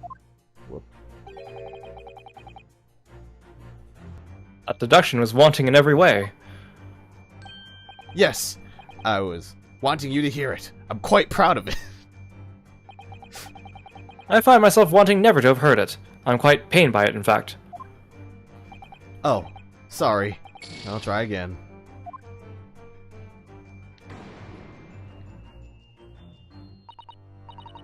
Well, what do we know with some certainty is that a destructive creature has been at work in this room. That Mr. Garridab inadvertently looked in the direction of something that gives its identity away. Yes, if we investigate thoroughly enough, we ought to find the right answer. What did Mr. Garridab turn to look at? It's here somewhere. We simply need to find it.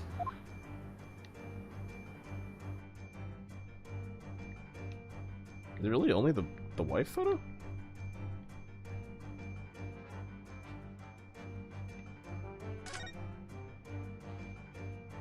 Huh.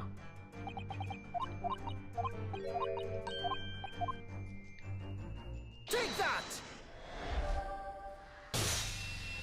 Ah, okay. It was. I wasn't sure.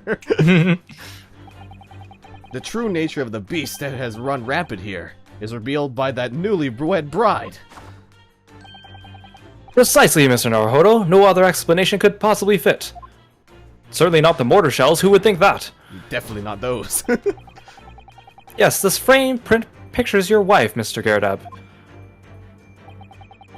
And while we lament the fact that her face is obscured, We can still make out her mighty arms and note the considerable horsepower they must contain. God damn it, dude.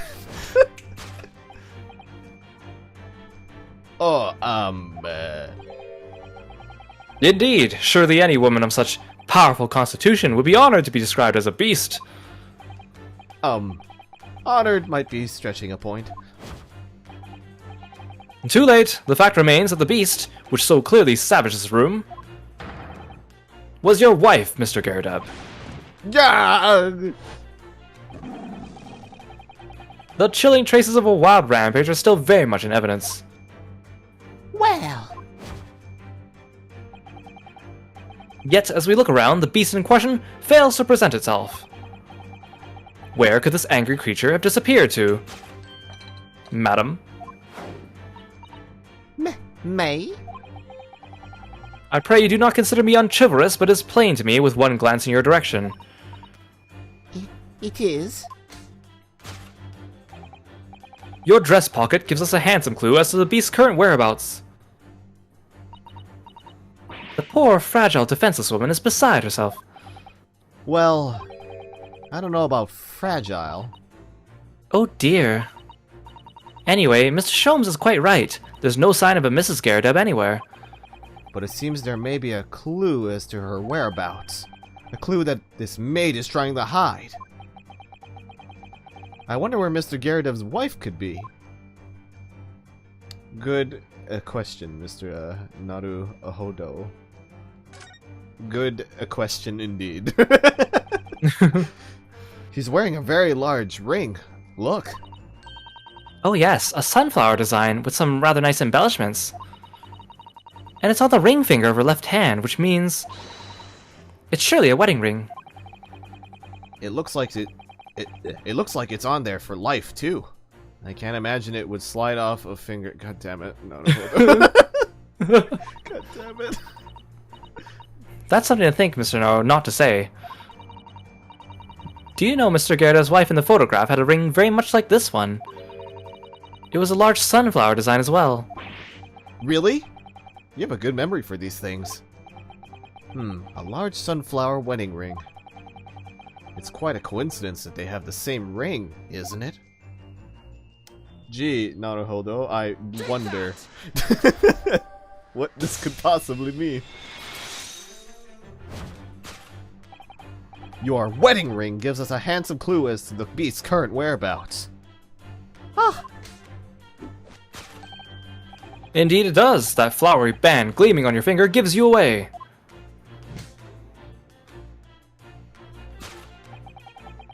Or it is identical to the one shown on the hand of Mr. Gyarados' bride in this photographic print.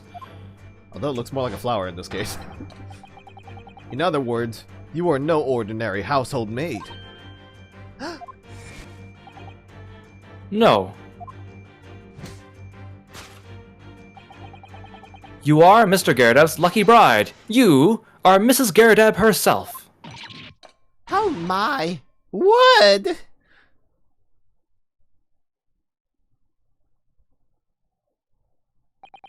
Well, jolly fine detecting, sir. As you rightly surmised, this is my wife. Yes, my John. Rather let herself go, you might say, but she was a... See, that explains so much. Yep, that definitely does. it would appear that you don't live in the most comfortable of circumstances. After all, you are a retired army man, yet you are in the business of renting out rooms. I would assume, therefore, you have insufficient means to employ a maid. Would that be correct? It's not right, I tell you. I was second lieutenant of the 3rd Regiment. A man with his bride as his bride, don't you know? By golly, it's a sorry thing when a chap can't even afford to have a single man in his employ. Yes, here in London, one is rather judged. A household cannot be considered worthy of society if it employs no staff at all. Though, in my considered opinion, such concerns about appearances are folly. You mean Mr. Garrideb has his wife work as his maid? Precisely. Am I right, Mr. Garrideb? Only in company, obviously. But listen here, this must remain a secret. Tip-top secret, please.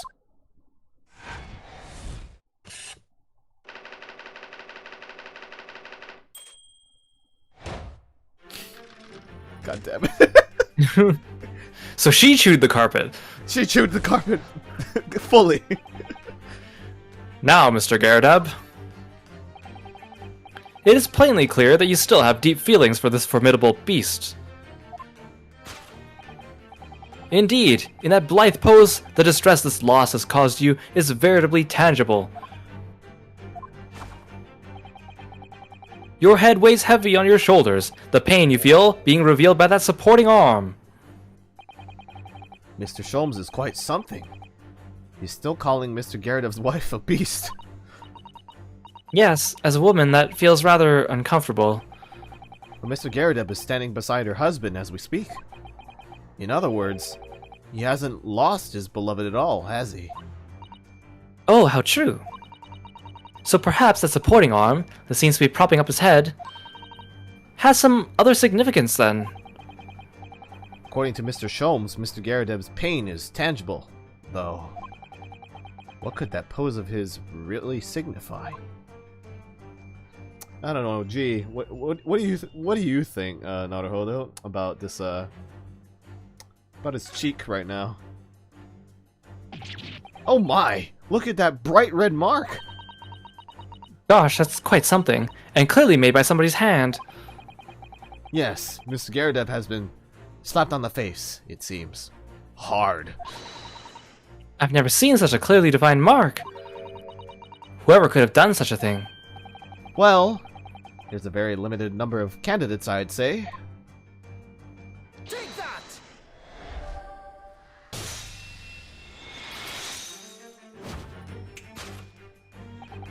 Your head weighs heavy on your shoulders. The pain you feel being revealed by that slapped cheek. And of course, the deliverer of that impressive mark on your cheek that refuses to fade.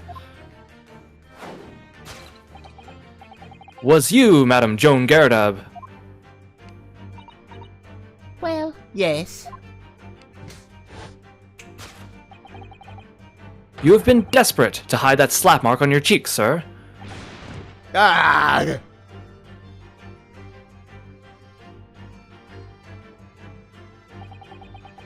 Oh, the blazes! How did you work that out, man? Nothing escapes the notice of one trained to the art of observation, my dear fellow. That's why you haven't looked directly at us even once. To keep your other side from view. Well,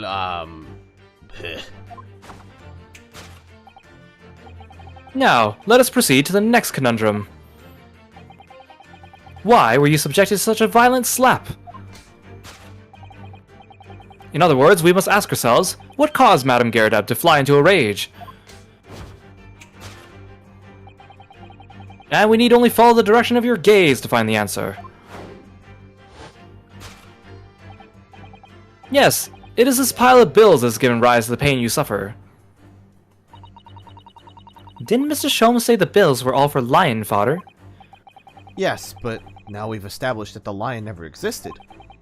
which can only mean that the thing responsible for gobbling up all that food was Mr. Gyarados' wife. Mr. Naruhodo, she's a person, not a thing. Yes, well, she's also a person who gave her husband a mighty slap around the face. Went so hard that it left a perfect hand mark, in fact.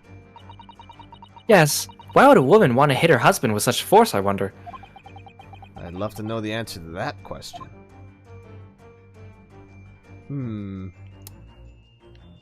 Curiouser. Curiouser. Curiouser. Just making sure there's nothing else. Someone must have been reading this book at the moment. There's a bookmark here, look. Mr. Gyarados clearly an avid reader. Oh, wait a minute. I don't think this is a bookmark. Oh no, it isn't. It's a note, written in a woman's hand. Oh, James, I love you. Yours, Mary. And look next to the signature here. Lip marks, made with lipstick. Oh, what a passionate, romantic gesture. Don't get any ideas, Susato-san. Oh dear, I'm sorry. So this bookmark is actually a love note, then. Love note. Love note. Take that! Boom! Love note! Yes, it is this love note that has given rise to the pain you suffer. Oh, James, I love you. Yours, Mary. Passionate indeed. Perhaps the sender of this note, a certain Miss Mary, is the fly in the ointment here. Oh my god! God! But I don't know the better woman. I like how she slaps him with her left hand, but the hand mark goes the other way. That note wasn't written to me. It was just in the book. I don't know how it got there. It was just in there, you say? That's right. That's where I met the. I like this story. Now listen here, John, old thing. I explained at the time. I bought the book at that second-hand place, and that note must have already been in there. So, the previous owner of the book was using the note as a bookmark, you mean? That's right. That's what happened. I like this story. For heaven's sake, woman, look at the name. It's written to James. My name, in case you forgot, is John. Yeah. I like this story. Are you questioning my name now? Holy shit. They seem like an angry Dewey and China.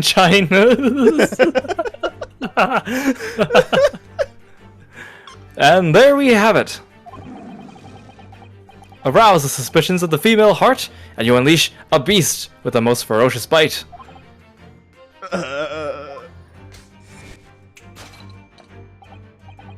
Now, in a final fit of rage, the ferocious beast carried out one last, unimaginable attack. Unimaginable?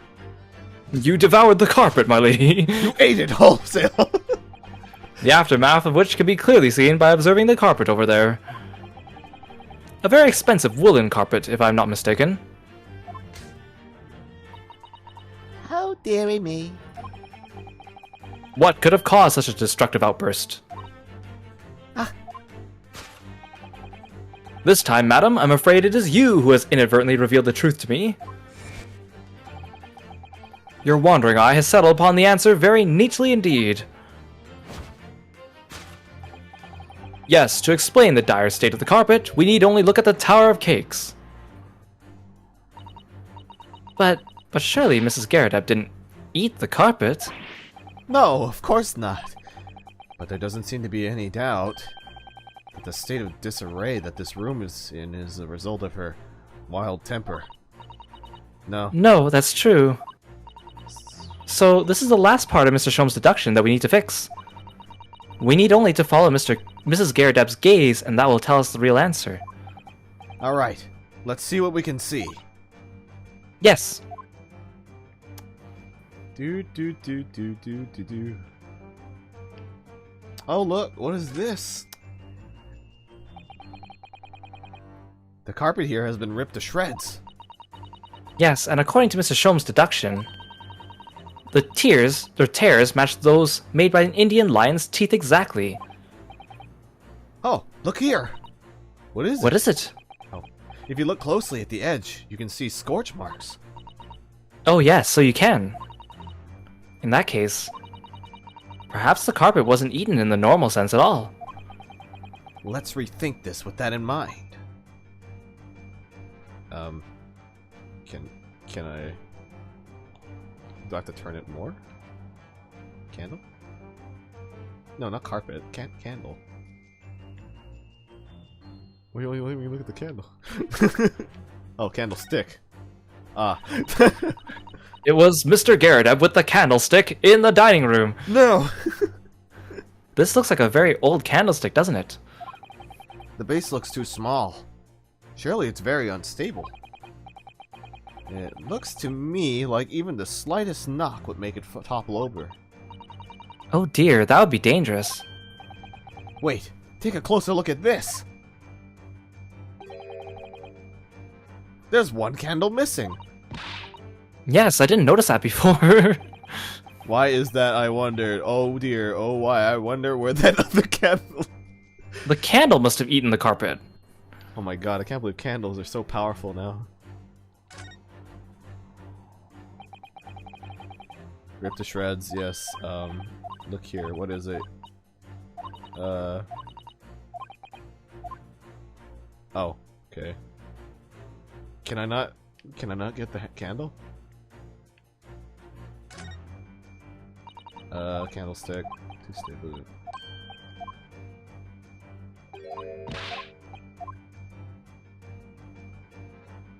Take that! Okay. I wasn't sure if I had to point out at the candle. Yes, to explain the dire state of the carpet, we need only look at the candlestick. Most illuminating, my dear fellow, and of course the only possible way out of this logical labyrinth. Yes, the remnants of a ferocious attack in which the carpet was devoured are clearly visible.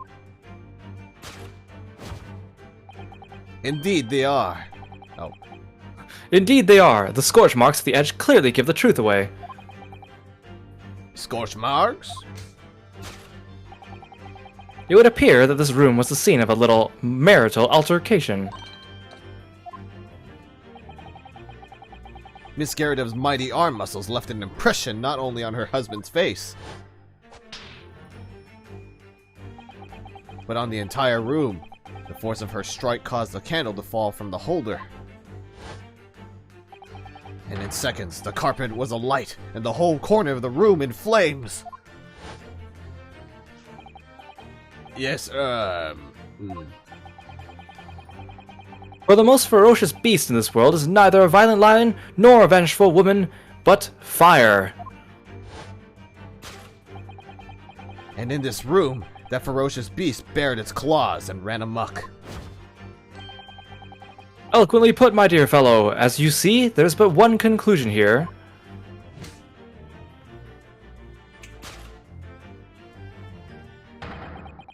After the sparks of marital discord flew, this room was the scene of a fire.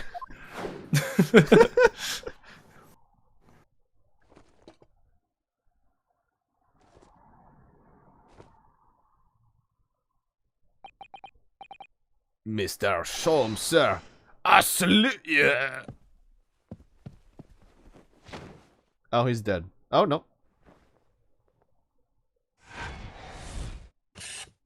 Did we practice that ahead of time? Same brain cell? I don't know.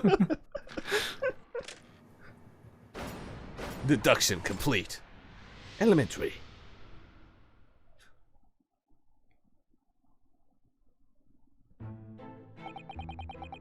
It's these dashing long winter nights, you know? Nothing to do but read in front of the fire. Luckily, there's a jolly good second-hand bookshop just around the corner. by all of my old novels there. And in the pages of one particular novel, you discover some rather illicit material, for which your wife admonished you harshly, it seems. Don't know about admonished. Demolished might be rather closer to the mark, like the one on my face. And the beast is most certainly. Oh, Here we go again. And the carpet? Was it destroyed by fire when a candle fell on the floor? afraid to say it was. It happened in the blink of an eye, you know. The whole place filled up with smoke. Could barely. Couldn't see a bloody thing. I was caught between the old stick's rage and the raging flames. You paint a torrid picture, sir. One that would have been most entertaining. That's sympathy for you. Didn't take long for the fire to spread, of course. The ballet furniture started going up as well. We've had to hide the mess behind that screen for the time being. Over here, Mr. Garrett. Well, you have nothing more to hide now, if you'll allow me.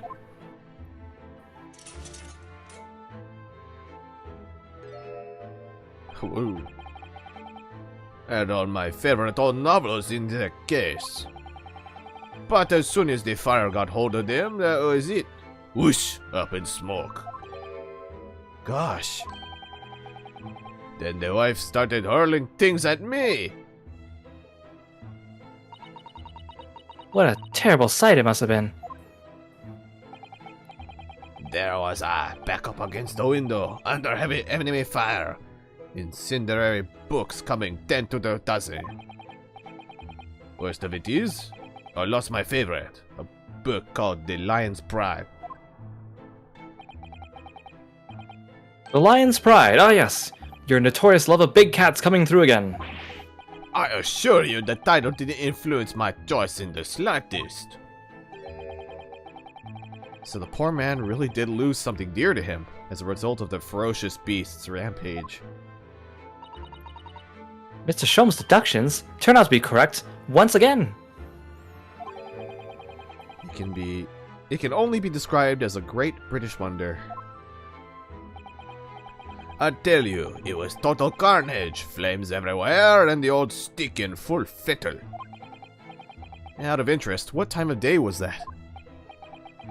Not sure. I can remember. It was 2 days ago now. Let's see, around 5 o'clock, I think. But at exactly the same time, as a terrifying incident was unfolding outside your window on the street below. Even more terrifying on the inside, I can assure you. The whole blighty could have been flattened outside my window at that moment. And I wouldn't have noticed a dashed thing. Oh, really?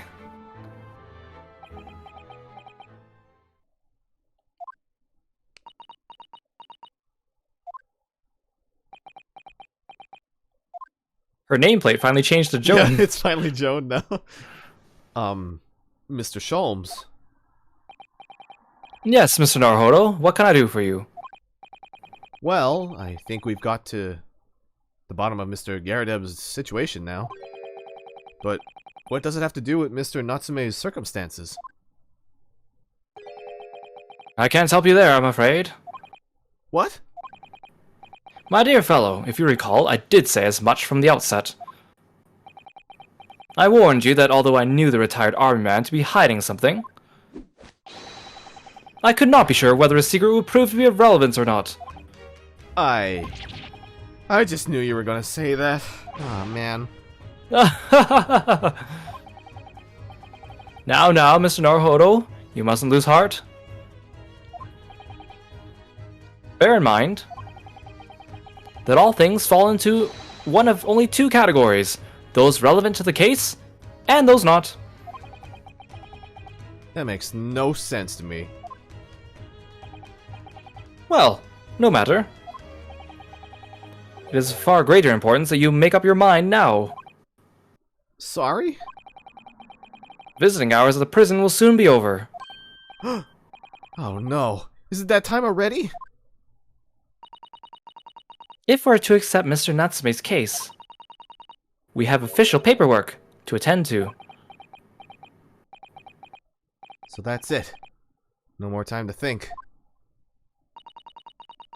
Perhaps you'd like to betake yourselves to bidding us farewell now? I must prepare supper for Mr. Garrett. Oh yes, I'm so sorry. We kind of just revealed your entire marriage troubles to it. Like, Exactly. Thank you both very kindly for your time. So Seki-san will be waiting for us. And I'm going to have to give him an answer.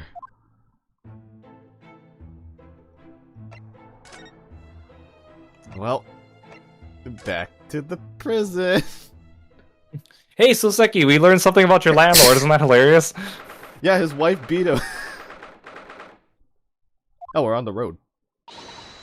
It's time, Mr. Naruhodo. We must hurry back to the prison. Yes, I know. Let's hail a car. Oh, What's the matter? it looks like something's going on over there in front of the Garadeb's house.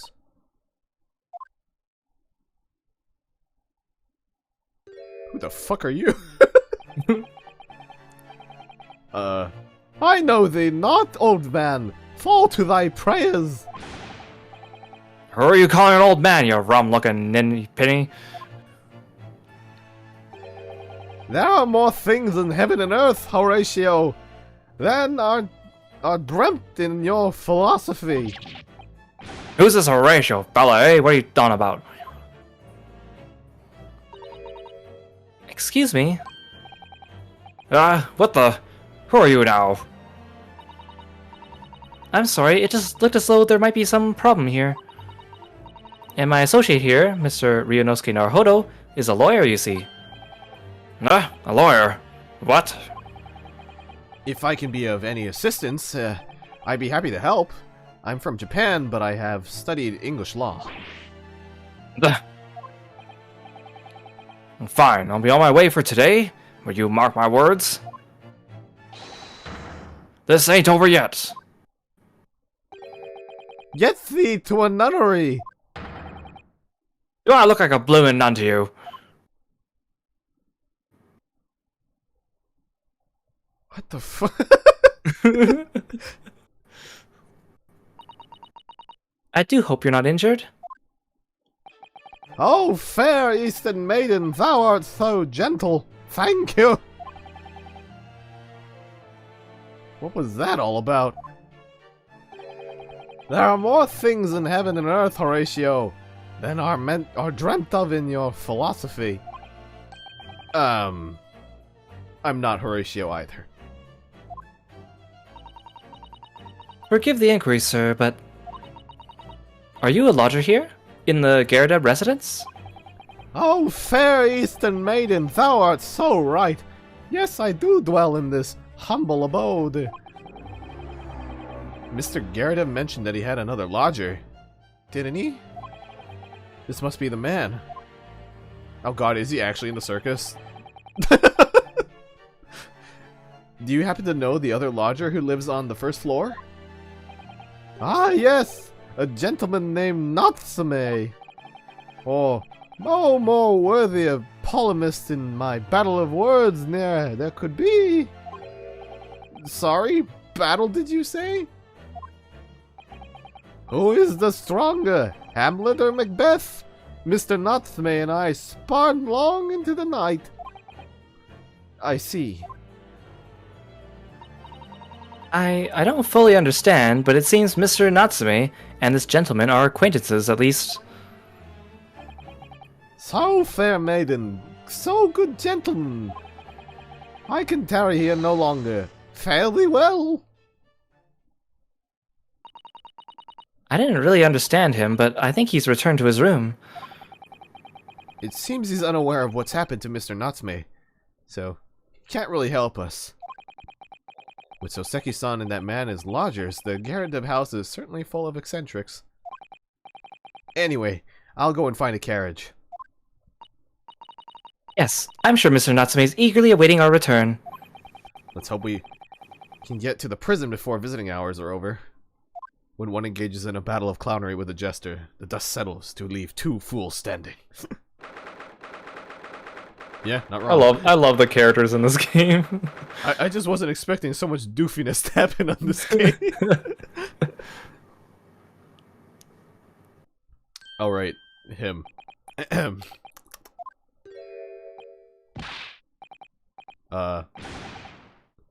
Fuck. I'm trying to think of my accent.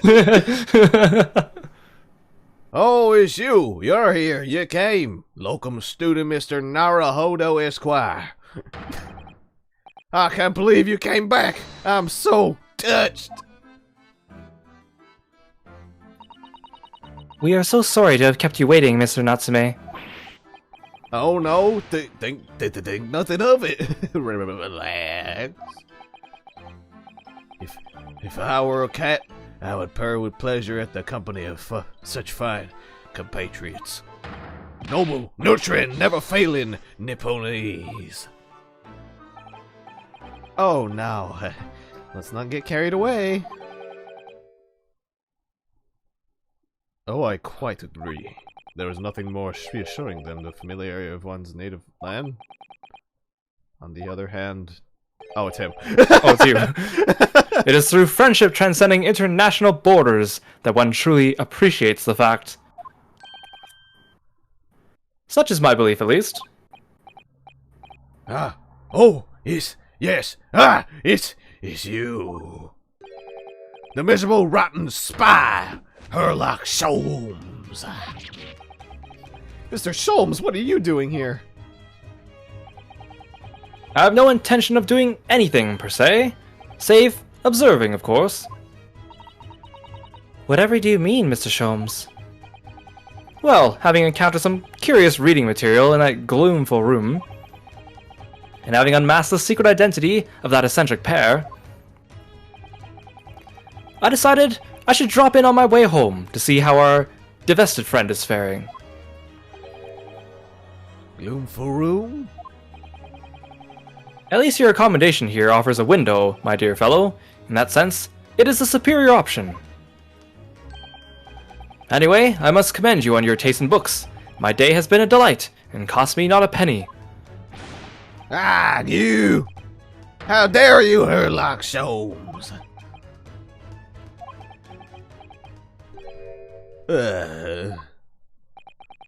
I've had it. I'm through. I'm at the end of my rope. I should never have come to Great Britain. It was a terrible mistake. Haunted by spirits in those accursed lodgings. No doubt my luck will be cursed in tomorrow's trial as well. My whole life is bedamned. Bedamned. What are you thinking, Mr. Naruhodo? He mentioned that once before, didn't he? That his lodgings were cursed, I mean. And there is much truth in Mr. Mustache's words. What? Cursed is a wholly appropriate description, I would say, for the man's lodgings, and indeed for tomorrow's trial. What's that supposed to mean?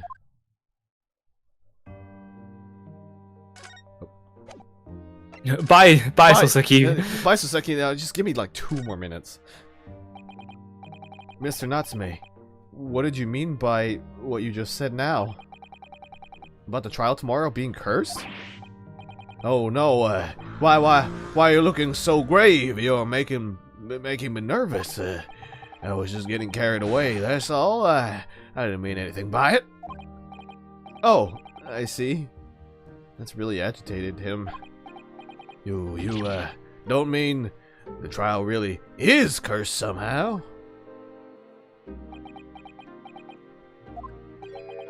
Are you referring to the prosecutor? The Reaper of the Bailey? The Reaper? Oh no, what do you mean?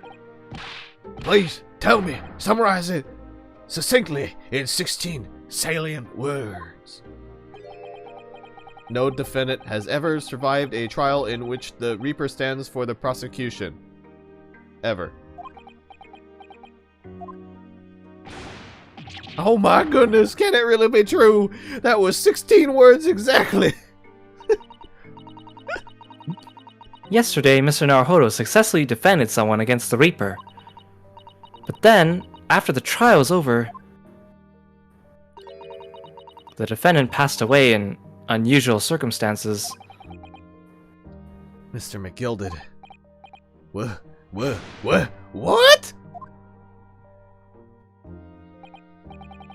Ah, I'm impressed, Miss Usato. You have an eye for detail. Actually, the Lord Chief Justice told us. Mr. Sholmes. Surely it can't be that. Having failed to have... Oh, surely it can't be that, having failed to have the accused convicted, Lord Van Zieks killed the man himself. Oh no, he couldn't have, surely. You have some wonderful notions. Sorry? The man isn't a mass murderer, he's a court prosecutor, my dear fellow. Oh, yes. Why, of course he is. Ah, of course he is. Then why aren't you trying to scare me? It could be said, however, that the real truth about the man is even more terrifying than your hypothesis. What on earth do you mean by that?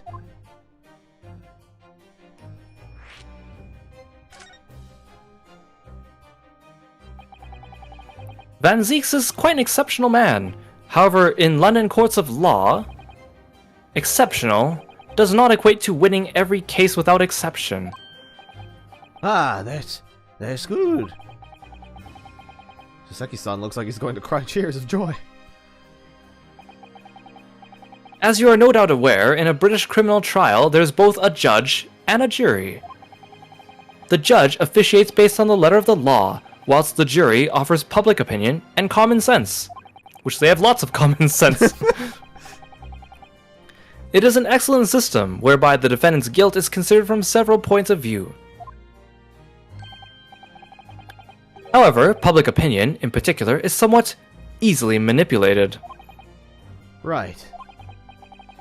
Criminals and corrupt lawyers, for the matter, can use it to their advantage. By any means at their disposal, contriving evidence, calling in impostors as witnesses, and so on. By such underhand means, those who would want to are able to sway the jury. Which means that even in the light of irrefutable evidence, the prosecution can fail. But it means the wrong verdict can be passed.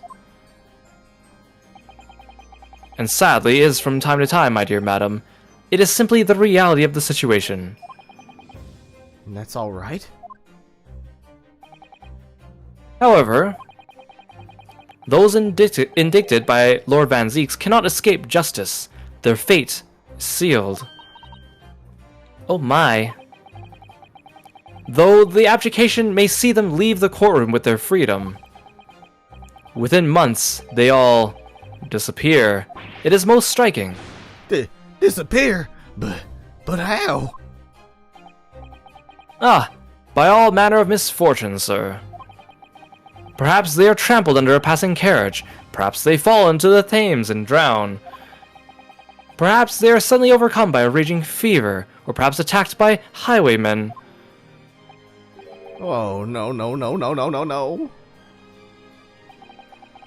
All examples of the reality of events here in London, I'm afraid, Mr. Naruhodo.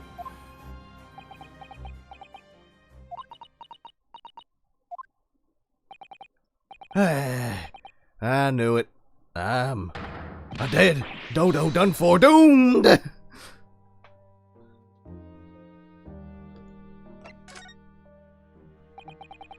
When you said accursed lodgings before, you're referring to your room at Mr. Garrideb's house, I assume? Do you mean to say that you believe the place is cursed? It's been a year now since I came to Great Britain, but I'd only been in London a week before I started to notice strange feelings in myself. That didn't take long then. Everywhere I looked, there were foreign faces staring at me, laughing behind my back. I I was sure people were talking about me.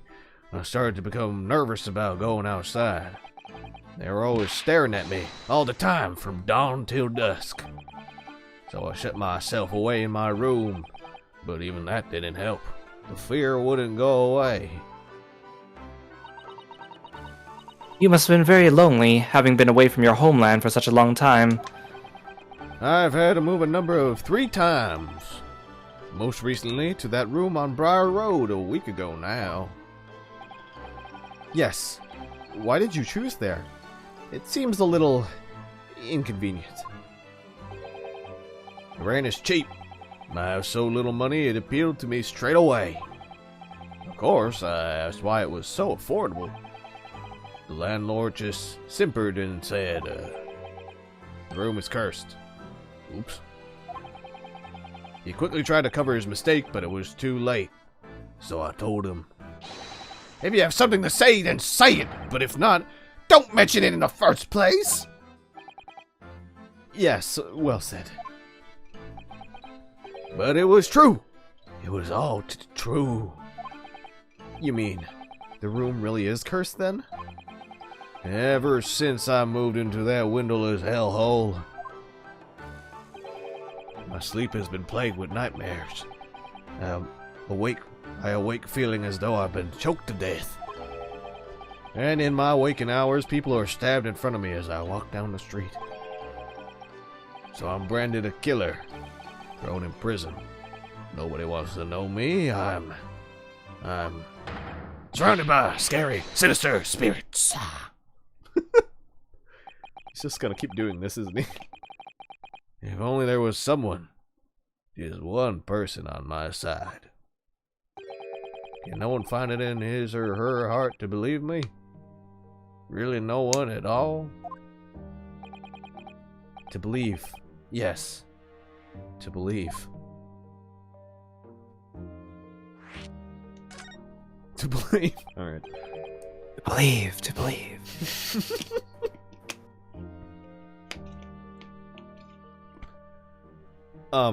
Mr. Sholmes. Ah, me, Mr. Naruhodo. Pray, what can I do for you?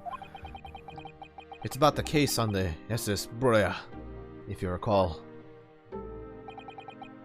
The Buria. Ah, that case. The one with the snake.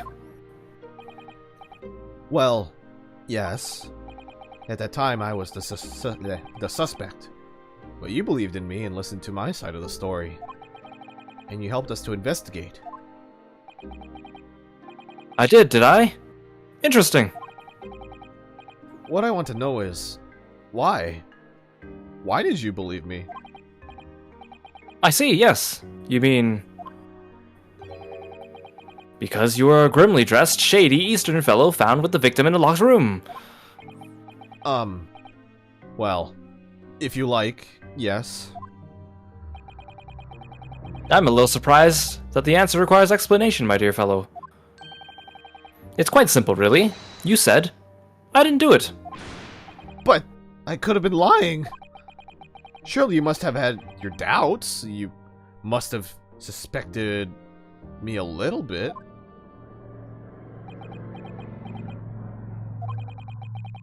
I think perhaps you have misunderstood. I neither recall believing in you, nor in that which you were telling me.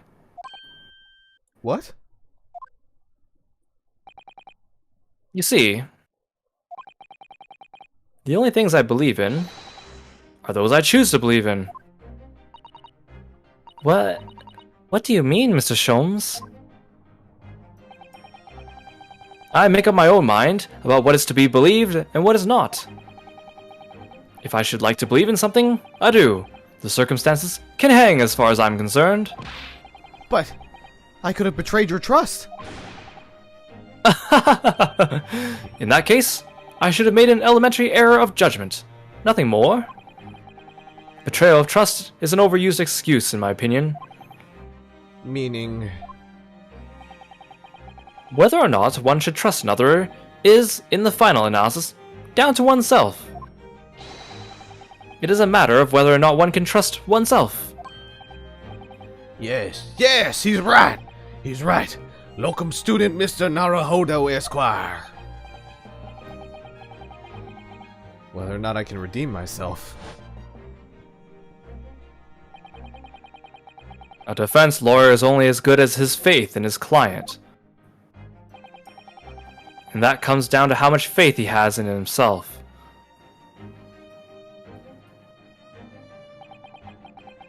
You were so right, Cosma. I heard those words from a Mia Fey. God damn. She came to me as a ghost. From the future. The plot twist is this actually happens in the future. God damn it. We're actually in the second loop of the universe, of the whole world. Well, my dear fellows, it is time we were leaving, I believe. Already? Visiting hours are over. The guard will be here shortly to escort us out. There is a restaurant near here that serves excellent trout. Would you care to join me? Yeah, so Seki, you can come with us too. I want to get trout. Oh dear, it's never enough time, is there?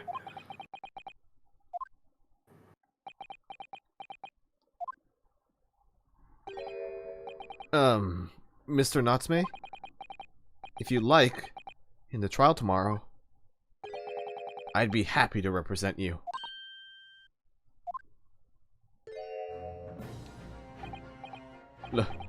Locum student Mr. Naruhodo Esquire.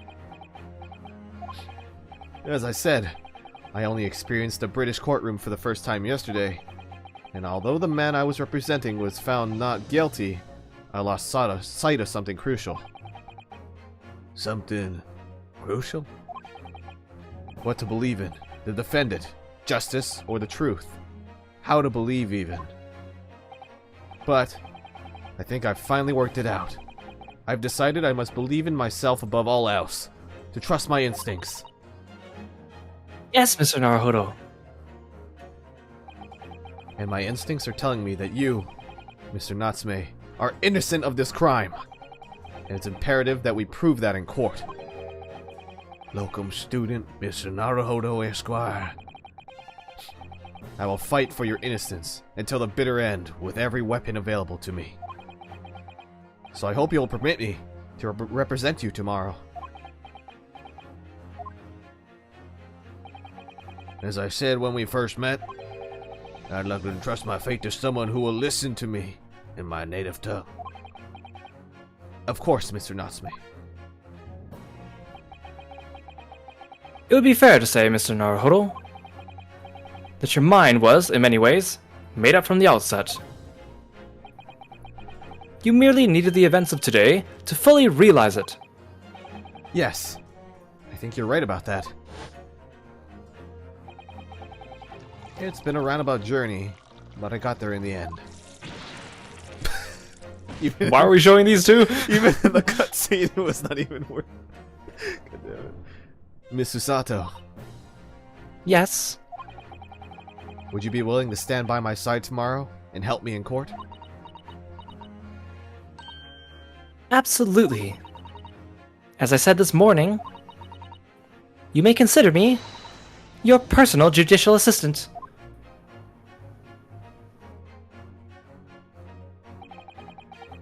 The shocking events of yesterday's trial still weigh heavily on my mind. But it's time to stop looking backwards. Kazuma believed in me, and Mr. Sholmes believes in me now too. So it's time. Time that I learned to believe in myself. So Seki-san has no one. He's all alone. So it's my job to help him. To fight in his corner.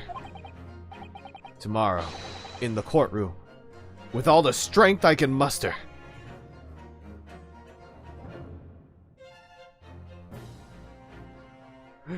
Woo! We did it. Yeah! We got through the investigation. Such a long investigation too, Holy shit, that was 4 hours. right? Holy shit. Although it doesn't feel like that much actually happened. Yeah, exactly. But man. Sweet. That was really fun. Thanks for joining me It again. was fun. Thanks for having me. Yeah.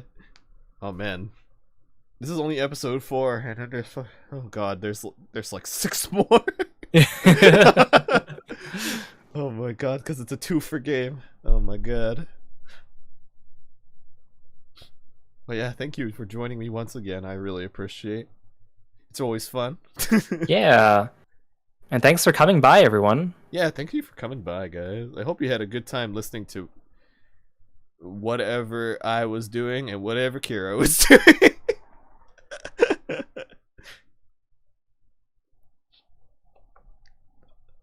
Alright, it's that time of the night where I have to go, who the hell is alive right now?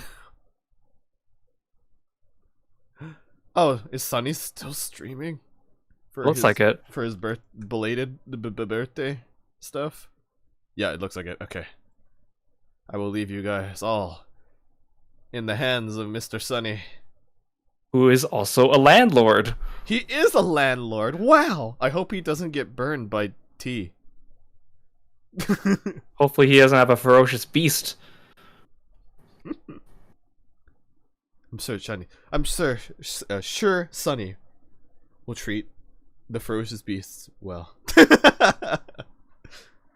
Yeah, thank you guys all for coming, and I think I'm still doing this next week. I think I have time. Yeah, it should be fine. But yeah, we'll continue on with the trial part next week. Yeah, let's get down to the bottom of this mystery. Yeah, we'll find out where the other person is who apparently was there. But yeah, all right. Have a good time with Sunny. Goodbye. Good night.